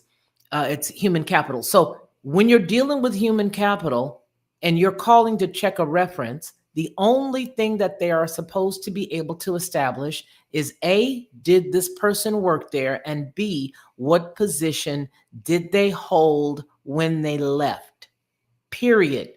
Legally, that's all they are supposed to do. But do I, as a human resources director and recruiter, know how to get more out of them? Yeah, I do. I do know the tactics to get more out of your former employer than you would ever want me to know. So this woman used disparaging remarks against this lady here. Fani Willis led other employers to believe that this woman was not a good worker. So it took her a while to get a new job. So that's the reason why at this point, she doesn't have a choice but to go public with everything and allow the chips to fall where they may. So this again is a life lesson for those who are listening. What is it worth to you? I'm not saying don't do it. I'm just asking, what's the cost? Presuming that somewhere after that is when she approached you, or how did you get engaged or get to know Ms. Timpson? Yes, Chairman Mario Williams. I represent Amanda Timpson. Pull that mic up a little closer. I represent Amanda. Can you hear me better? Sure, I can hear you better. I represent Amanda Timpson, and after Ms. Timpson was terminated, and she tried to resolve this herself with the district attorney and just trying to figure out what's going on. She approached me. I initially wasn't the filer of the initial whistleblower claim. I came in a little bit later because there were some issues, I guess, with the other attorney. She came back to me. I know the other attorney. I put in my notice of appearance. I started litigating. I have a little bit of experience litigating government actions against government officials, stuff like that, employment stuff. And so she alleged a whistleblower. That is the main substance of the claim. And we just been gathering evidence. Right now, a lot of you all are lawyers in here. We're in discovery. You know, discovery's been kind of stalled out because of some of the more broader things going on nationally and in here with DA Willis. So we haven't had a lot of depositions. We're supposed to have quite a few between June and July. So there hasn't been a lot of evidence as far as testimonial evidence. But Ms. Timpson, and the only reason why she's here today, and I asked her, I said, hey, look, it's up to you. I mean, I'm not a big person going in front of TV and all that kind of stuff, but, you know, if you want to go on there and you want to speak your piece and tell your story because you feel like you've been defamed or people are taking things out of context, you can do it. And that's why she came here. You know, she came here because she wanted you all to understand the truth about her experience from her perspective. And I believe in her. I've seen her. She hasn't even, what she walks you all through is just a tenth of the evidence. For example, and I'll give you a good example. Sure. With the DCRC. Now, if you look at the DCRC's final findings, they don't even talk about, don't even address the nexus between what's been said in these documents about must be Atlanta Public Schools, must be Fulton County, and the fact that you have other people outside of Georgia, not just Fulton County, outside of Georgia attending this program, never discussed, never documented. Instead, what they say is off record, because that's the way it works, off record, hey, Amanda, you're right. We're a little concerned that you got perp walked out of a building within 20 to 30 minutes after you met with us, but it's never documented. And that's you guys, one thing that we didn't notice, and I have to tell you this because it actually helps you understand this. Fani Willis's niece from another state, I think like New Hampshire or Philadelphia. She was in New Hampshire or she was in some very far away. She was actually a part of the summer program. It was her. It was several other people who were in government positions throughout the United States who flew their children, their nieces, their nephews into Fulton County. When you go and look at this video, parts that we've skipped through, this young lady here, Ms. Timpson, is going to tell you about who she saw. She saw kids who were not a part of the program, who didn't even live in the state of Georgia, people who had parents who were affluential, people who had parents who were governors or mayors of cities throughout the United States that flew into Fulton County to take part in this program that she and others had put together for at-risk youth for gang prevention in Fulton County. Let's listen to her attorney finish up. One of the big problems, you know, I hear back and forth, you try to look at both sides of oversight. But if you can report something with that kind of evidence and then it's never documented at all, then there's a failure at the county level that needs to be adjusted so these type of proceedings are getting to another level or another government regulatory agency can actually get justice. And that's what it's about, right? It's just about, hey, if I report something with this type of evidence, audio recordings, because what she was initially told was, hey, DA Willis said, you never reported any whistleblowing to her. And then I said, okay, we'll send the audio recording. Then it's on the audio recording. Then it's like, okay, well, what's the next step after that? Because now you have the audio recording of the disclosure, not to get too technical. So what's the next step? And it just didn't happen. A complete failure at the Fulton County level.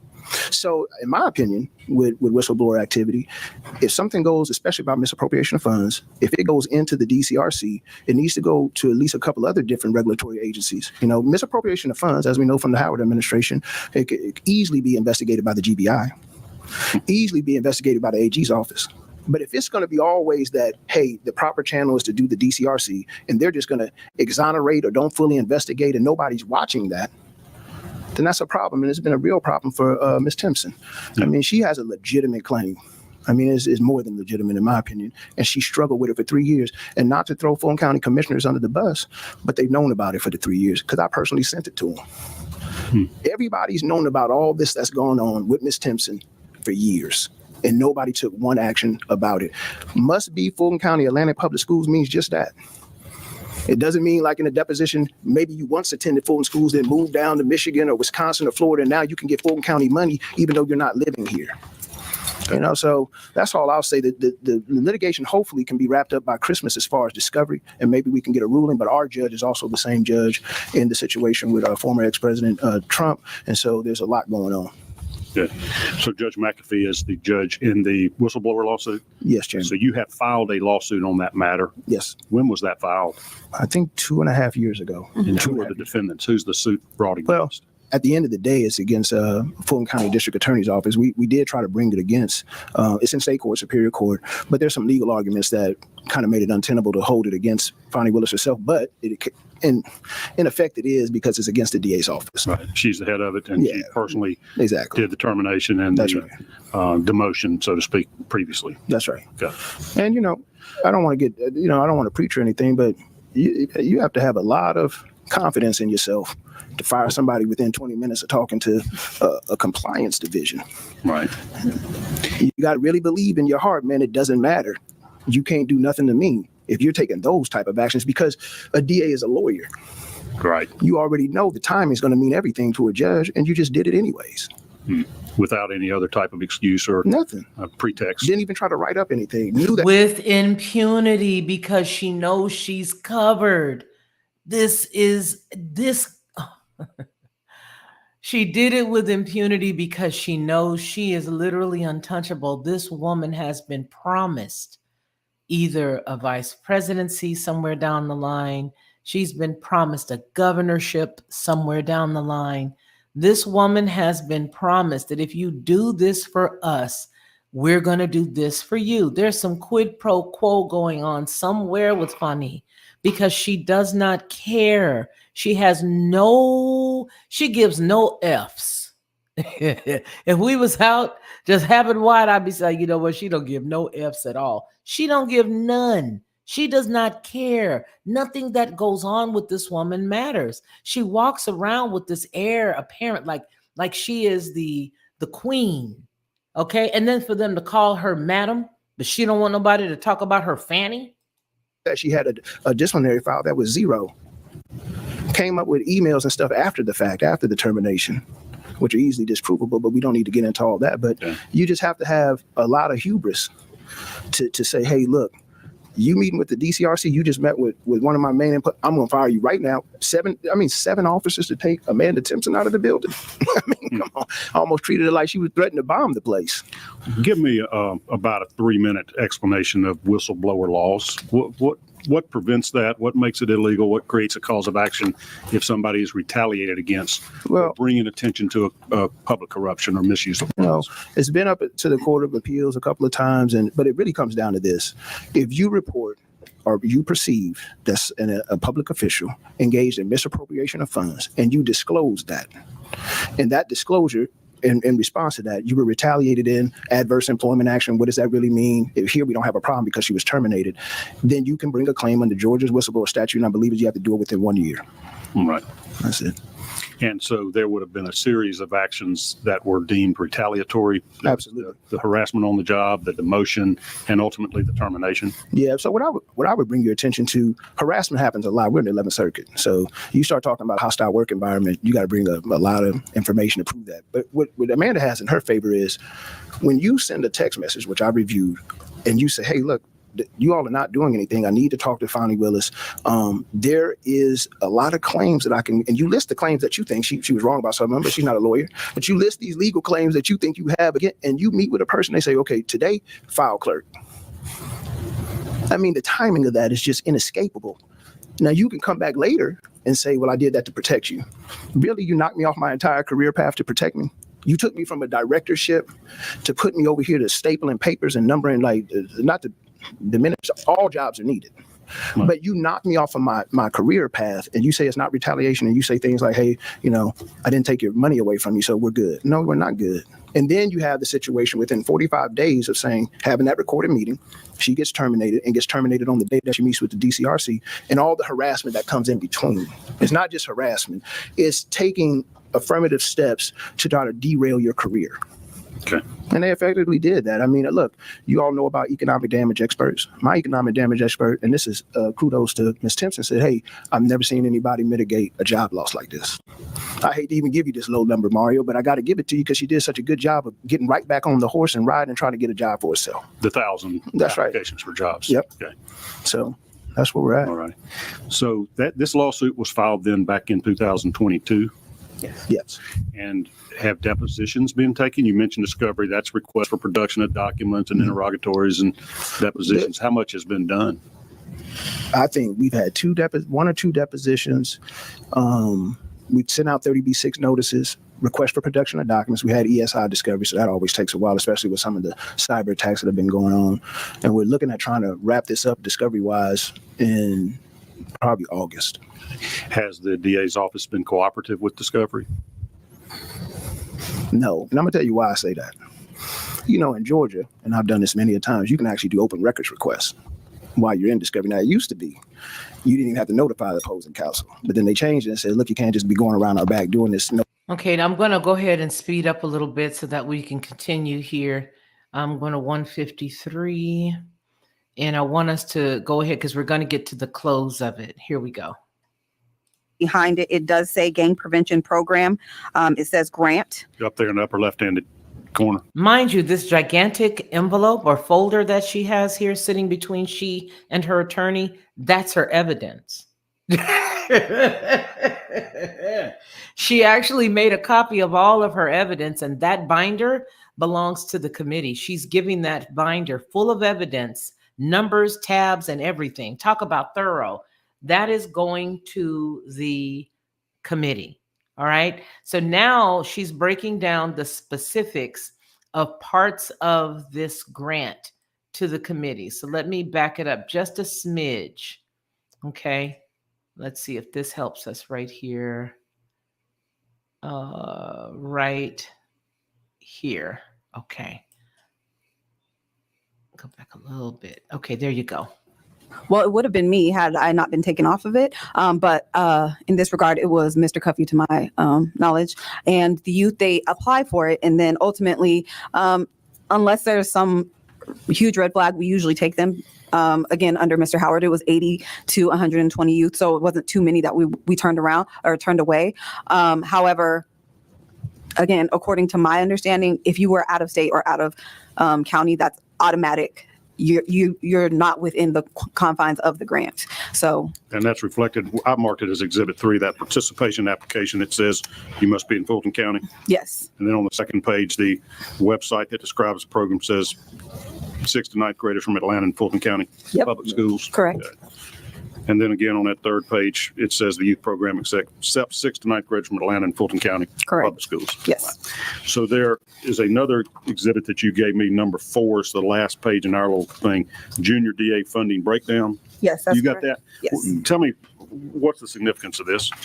This was an invoice that was sent internally from the grants division. As you see, Michelle Henry sent this email out. And as you see, the second line says this is for junior DA programs funding breakdown, and this is for 2021. Line 2 says 27-inch iMac computer valued at $1,799. Line 3 said Zoom small teams. It was like for Zoom credentials valued at $2,120.25 for a total of $3,919.25 of the the junior DA program was spent on those items. So it's your contention those items are not permitted under the grant? Correct. Another just kind of concern that I had is that it shows $12,500 was spent on blazers and patches for 125 students. But in 2021, we only serviced 40 students. So I'm not quite sure why we spent that much on 125 blazers. Got it. Okay, on Exhibit 2, it says budget summary at the top of it. Yes. Where did that document come from? So Exhibit 2 is not junior DA. This is the OJJDP grant, the one with the project narrative as it correlates with Exhibit 1. And this is the budget summary for the OJJDP grant, which is the $488,000 grant. And I've highlighted line D where it says equipment. And then you can kind of follow it over and it says 0 equipment for all years of the grant. So you didn't ask for money to be used for equipment? No, there was no money for any equipment. And when the budget was provided before they released the funds, it showed you would not be spending any money for equipment? Correct. Okay. And if you see the page behind it, it does say gang prevention program. It says grant. Up there in the upper left-handed corner. Correct. Okay. It says, but if you see at the bottom, it says district attorney grant. And then unit, it says gang prevention program. So that was the OJJDP grant. And this says $1,245 to Dell Marketing, which would have been non-applicable for the grant. That would have been a Dell computer? Yes. Some type of computer sold by Dell? Correct. And that would not have been in the confines of the grant. So that was your point for bringing this, to just give us an example of if one really specific. We know this proves that a computer was bought. It was spent from money from the grant prevention program. Correct. The gang prevention program from your grant. Yes. Okay. And this is what you brought to Cuffy's attention before he did this purchase. You said you can't do that. Yes, that's correct. And then you went and told Fani Willis the same thing. Correct. Okay. And that's when she told you what? Let me be very clear about this, or listen to what I say. What? Yes. Okay. She said that I hear what you're saying, and I'm not saying that you're wrong. I want you to really listen to the words that I'm saying. So at no time did I told her in that audio recording that the grant is very specific. We cannot do that. And that was her reply. Okay, I got off track, Mr. Williams. So you were telling me about difficulty obtaining the documents in the discovery process. Yeah. Did you also submit requests for production of documents to the DA's office in that litigation? Yeah, we have that, and we're waiting on some documents. Now, opposing counsel in the case been fine. I mean, I go way back with Miss Hannah Rita, and she's good to work with. It was that open records request that just kind of, I said, hey, I can get this thing in 3 days, or you got to give me something, give me a good reason why I can't. And I just 30 days passed, 60 days passed. It's not worth me filing a lawsuit about it, but it was just obstructionist in my opinion. Are you aware that there is a lawsuit against her by Ashley Merchant or her client on an open records request? No, I wasn't. Okay. Are you aware of any lawsuits against the DA's office for refusal to comply with open records requests? I'm not, but it wouldn't surprise me based on my experience. As an attorney, do you believe that that office is exempt from Georgia's open records law as a constitutional office or any other reason? Absolutely not. It's a government agency at the end of the day. Now, I'd love to see the legal argument about that, but it's a government agency. If it's headed by a constitutionally elected, that's like saying that we can't get the sheriff anything for the sheriff's office because he's constitutionally elected. Okay. I mean, no, I don't believe that at all. Okay. Anything else? So that lawsuit will be going through the process as you're completing depositions this summer. That's right. Will Miss Willis be deposed? She is. I think her deposition is sometime next month, towards the end of next month. Okay.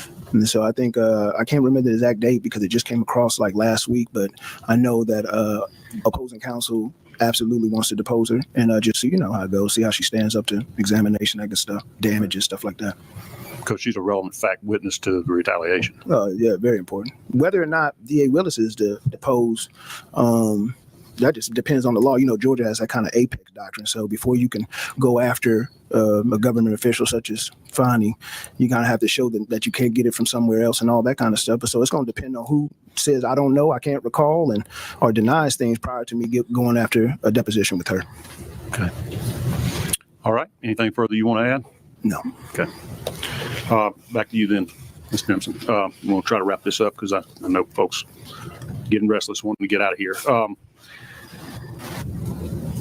You have heard some of Ms. Willis's public comments about the controversy with her and Mr. Wade, right? You mentioned early in your testimony that he was present in your interview in the fall of 2020.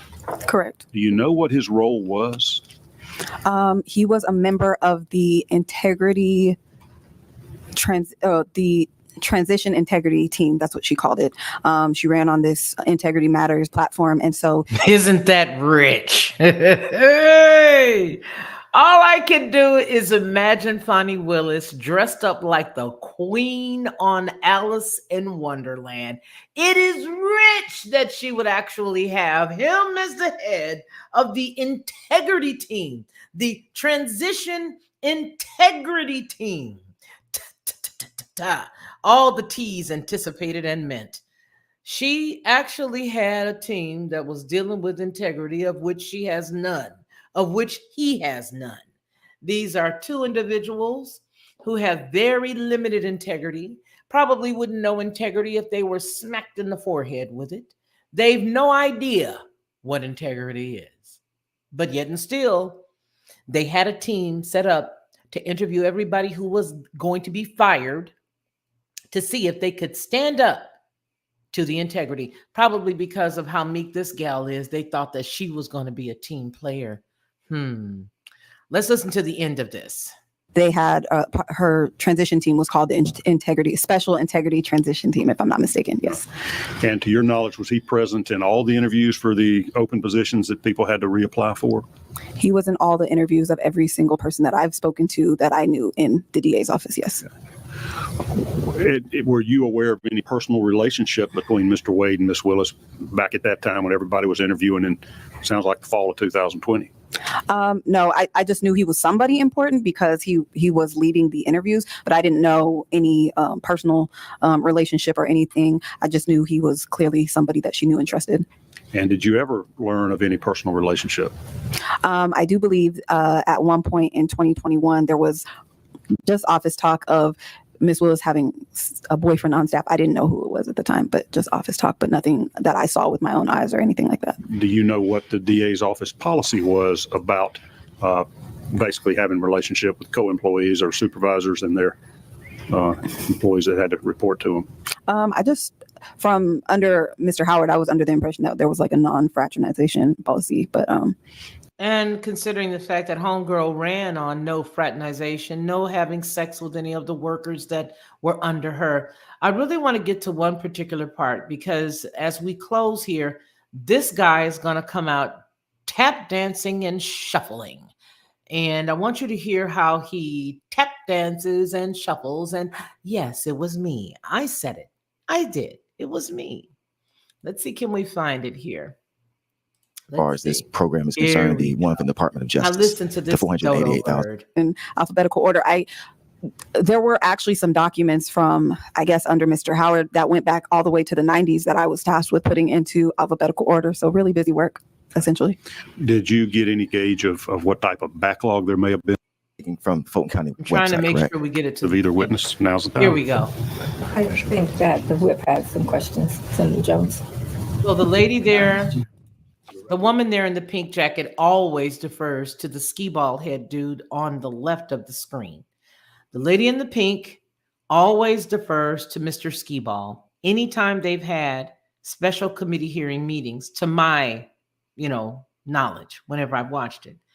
And, I'm hard on us because I really want us to knock it off, man. Every time I turn around, I see us doing ignorant stuff. It does not matter what side a person is, whether they're Democrat or whether you know them because they're your frat brother or your soror and your sorority. Those things don't matter when you're in a position of, right is right and wrong is wrong. If the person is wrong, I wouldn't have nothing to say. I don't want to even question this woman. Let me look at that binder. Let me go through this evidence myself with an impartial eye before I make a comment. And that's the reason why the lady in the pink passed the baton to Skee Ball. And here is Skee Ball.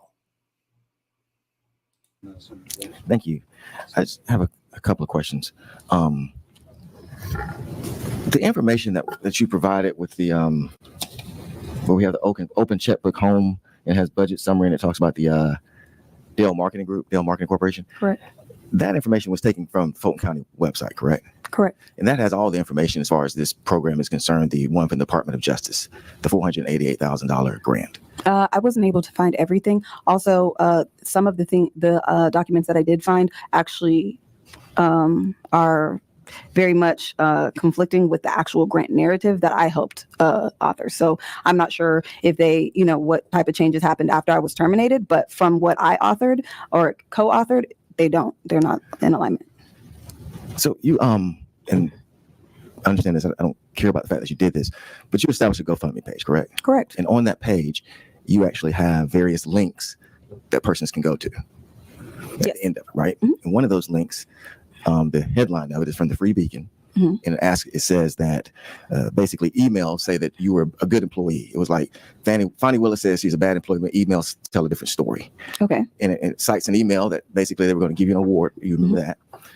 And so you're the one who established these links in your GoFundMe page. I copied and pasted them to ensure whoever was kind enough to contribute to that to legitimize it, because at the end of the day, I want people to know that they're giving to something that is serious and is honest and true. So yes. Right. And so you read those articles. Articles that you linked, you read them. Yes. Okay. So the article that I just cited, within that article that you said you read, links us to the Fulton County website as far as this project is concerned, the $488,000 project. Okay. And so you actually are directing people to go to this website to read this article, which then has a link. So I understand you're saying, well, you don't necessarily know what's in there, but you, to some extent, are adopting this link because you're putting it in there. And that link from the Free Beacon goes to the Fulton County website. And my point is that in that website, whether you agree with everything that's there, all parts of that project are on that website. It talks about sub-report MOUs. Are you familiar with that? Yes, and I believe there's been some issues with those MOUs and how they were actually spent. So while I respect what you're saying, I also linked several others. So not one is more special than the other, but it's open there. It is there, correct? Correct. For anyone to read. Absolutely. Have some understanding of what the project is about. That's my only point. What's your You don't have point? disagreement with it, but it's there. Yeah. Okay. But right now, the sub-report MOUs, and what I'm trying to ask you is that, can you explain? I'm actually going to give you open-ended. Can you explain what these sub-report MOUs are? Sure. Yes. The MOU is a memorandum of understanding between the sub-grant awardee, which would be an organization that is going to assist in doing the actual work of the grant, and the DA's office. And there's various sub-grantees, I guess, or grantees that exist part of this. Do you know what those names are? I have them. Do you know them offhand? Yes, I believe. Okay, go ahead. Yeah. Chris 180 is one of them. What is that? Chris 180 is a mental health nonprofit that works with youth and families as a core provider. It's one of the largest core providers in the Atlanta area. I believe one is WAVE, which is We All Value Excellence, which is a police, I believe it's a group of former officers or current officers that work with youth in the community. One is the Atlanta Police Foundation under the At Promise Center. And I think there's one is the alumni, I forget what it is, Alumni Offenders Association, which is essentially like a Credible Messenger Foundation. And I think I'm missing one, but I can't remember. That's fine. And within each one of those, they actually kind of lay out the responsibilities of those organizations, correct? Correct. That's and what I should MOU also does. talk about how those organizations could be audited and things like that. And with each one, they have that, correct? Okay. Is this all that you provided our committee? Was this from Fulton County dealing with the budget summary? I provided your committee with this entire book, a replica. So that was just one that I pulled from there. What was that? It would have all of this information It also has an MOUs in there. Yes. Okay. But today, this is all we're looking at. Correct. Okay. All right. Interesting.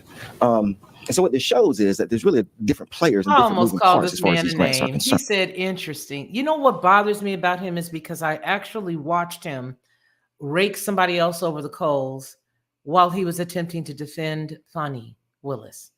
And these are the type of people that you see. He is the kind of guy that this young lady that's testifying went to say, hey, listen, this is going on. When she said she went to Mr. Bond, the guy who was in the office, and the next thing you know, she had a meeting with Fani Willis. That's the kind of guy The guy that'll sit there and look like, oh, okay, yeah, all right, sure. Oh, wow, this is a lot. All right, okay, let me see what I can do. Let me see what I can do. And all he does is saunters in the office and says, hey, look, you got a problem. You know your girl down there trying to blow the whistle on you. You know, she's over there talking about such and such and such and such. And look at this text message she just sent me. I suggest you have a conversation with her to see what's up. And then what's up was, I don't want to hear any more. 2 minutes into the meeting, you're now demoted. Not let me hear what you got to say. So then later what they had to do was go in there. She went in there with a recording and recorded Fani Willis talking to her, basically saying, hey, he tells me everything, but we're not friends. Yes, he does tell me some things, but you know, a lot of people try to pretend like we're friends and like they know me like that. Girl, please, you know you was in that dude's backyard at the last party he had. At the last cookout this dude had, you had your mom sitting right there. But the skee ball cat right here bothers me so because I've seen his kind. I have seen his kind. He's the kind you got to avoid at the water cooler because any information you give him, he's going to twist it, turn it around, and you will be escorted out by 7 cats. Is that not right? It does. But one thing I do want to highlight for you is that when we created or when I co-wrote the grant, we had Fulton County Schools and Atlanta Public Schools as one of our sub-grant awardees. And to this day, Chief Applin has never received anything other than what he gave an MOU and expected money to be able to teach great to 4th and 5th graders, and has been waiting for 3 years to teach them gang reduction education and training, and has not received that money, never received anything saying he was no longer going to get that money, and the same with Fulton County Schools. So what I understood it at the time when I blew the whistle, at the time and prior to when I authored this grant, was that we were going to be giving money to Atlanta Public Schools and Fulton County Schools to make sure that we kind of satisfied the prevention part of the grant. All right, and we're gonna end it there. And the reason why we're ending it there is because basically that's it in a nutshell. You guys can go on ahead and look at it at your leisure if you want to watch the whole thing. We sped it up a little bit. We speeded it up so that you didn't have to hear so much of it. But the point that I'm making today is Fani Willis's friend is making a big mess of everything. The loose strings that she did not sew up in the appropriate manner, they're all tearing stuff up for her. She is with impunity walking around like a bull in a china cabinet right now. She's causing all kind of mayhem for not only herself, but anybody else that wants to do anything in Fulton County in the future will be looked at with great scrutiny, I believe, because of how she's handled things. Now, I know that there's a lot of other folks that are on right now and they're live and we're losing a couple of folks. But for those of you who remain, if you don't mind sharing this out, and maybe we'll have to break it down, but I think it's important for everybody to find out exactly why this lady's testimony is imperative, because if not, especially those in specific communities, they're going to be walking around thinking that there was absolutely much ado about nothing as it relates to the firing of this young lady. And as you can see, as it's been laid out plainly before all of us today, there is a lot going on here. There is a lot of illegalities that are going on, behaviors that are not necessarily kind or good or thorough or equitable or fair or balanced. There's a lot of stuff that's happening. And I got some stuff that I want you guys to take a look at. I'm going to be coming back possibly tomorrow. I'm putting this piece together about the gal out in Chicago, and it's a totally different angle than anybody's ever done. I haven't seen anybody cover the angle that we're going to cover tomorrow. This is a serious situation for us to look at because we always scream in the Black communities how no one is doing anything for us. These kids and these schools that this young lady just mentioned were allotted dollars. They put their name out there. See, there are the vendors that you have on these grants, and then there's this division that you have on these grants. And what you do is you get all the names of these organizations before you send it to the organization that's given the grant, and you let them know who are some of the players. Well, Atlanta Public School was one of the players. Fulton County Public Schools was one of the players. These people never got any of the money that they signed on to. They literally utilized their their county school's name and said, okay, yeah, we're for it. We're going to go in ahead and we are going to do, gang diversion teaching here for 6th and 7th grade kids. with the funds that you guys want us to help us with, this is what we're willing to do. For us to have our name to be put with this grant, we're willing to teach this and that. They never got the money. Does anybody really get that? They never got the money because the money was squandered and misappropriated by the Queen of Hearts, Fani, by Alice in Wonderland Queen. Okay? So it means something in Black communities. It means something in Hispanic communities. It means something in underprivileged communities when people are constantly getting up screaming that the white man ain't doing nothing for them. And these people in the government ain't doing it. It's your own people. It's our own people stabbing us in the back, dude. And I don't care who gets offended at the fact that I'm bringing the topic up. It needs to be exposed and it needs to be talked about, because if it's not talked about and it's not exposed, it's going to continue. This is happening all over the United States with people in leadership, from California all the way to Louisiana, to Illinois, all the way to Atlanta, all over the place, to Texas. There are people who are in leadership who are showing their greater butts. They're all showing their butts with impunity because somebody has promised these folks something. Somebody has promised these folks something. It's the only reason why they're showing their rumps. Do what you want to do up in New York. A few years ago, you said you weren't going to even pursue a case, and now all of a sudden you've converted the case from a misdemeanor down to up to a felony for something that you said was a nothing burger only years ago. When you were coming into office, Alvin Bragg, now all of a sudden you say it is something. So this stuff has to be exposed. I'm going to do it, and I don't care who don't like it. I don't care. Thank you for keeping up with the rant, for all 22 of you folks collectively on both channels that are sitting here with us right now. I so appreciate you. Okay? I appreciate you. All right? And the reason why it's a lonely thing is because it's not a common thing. You don't see me here twerking, shaking my behind, doing a whole bunch of tap dancing and skitty wee bopping. You don't see that because that's not the angle that I'm coming from. I want our people to get it. I want our communities to grow. I want our communities to clean themselves up. I want the people in the communities to know that when they vote for somebody, they can trust that they're going to do what's ethical and what's morally right. That's what I want. And I want that so desperately, because as time goes on and the days continue, it's only going to get worse. And if you have corruption at the head, it only trickles down.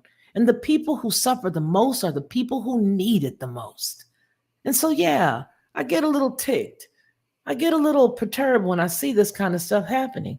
And sometimes, to be honest with you, and Sandy knows me personally, we spend time together and hang out at my grandson's, soccer games or whatnot, and we chit chat a lot. But sometimes it bothers me and it prevents me from even being able to come here and speak to you because I get so frustrated with all of the illegal turns that this place has been taking recently. And it's not just our communities. It's just our communities that I feel I have a right to speak on. But it's from the top down. All of the stuff that's wrong that we know is not cool. All right. So with that said, I appreciate each and every one of y'all. And thank you very much for allowing me to be transparent and allowing me to talk about this stuff. Okay. And I'm glad that Constance Burns says, you know what? Been paying attention. Thank you, ma'am, for your insight and your input. It's truly appreciated. And I appreciate all of you guys. I really do. And thank you guys for allowing me to be me and allowing me to share with you honestly how I feel about these current situations. Because to me, these are the things that we need to be focused on, the stuff that we can have something to do with. Miss Tree, hey, precious. Okay? We have to. Because if we don't, Miss Tree, who will? It's not cool. It's not cool what happened to that lady, but I guarantee you what we're seeing is just the tip of the iceberg. Up under that is up under that underbelly is a lot of muck, is a lot of mire, is a lot of sedentary dirt, some sediment that's at the bottom of that barrel that's icky and nasty. Yuck. That's what you want to do in your mouth. You just want to spit it out. All right, you guys, I appreciate each and every one of you. Please remember, that man shall not live by bread alone, but by every word that proceeds out of the mouth of the Most High. I want you guys to take care of yourselves, but before you take care of other people, do that first.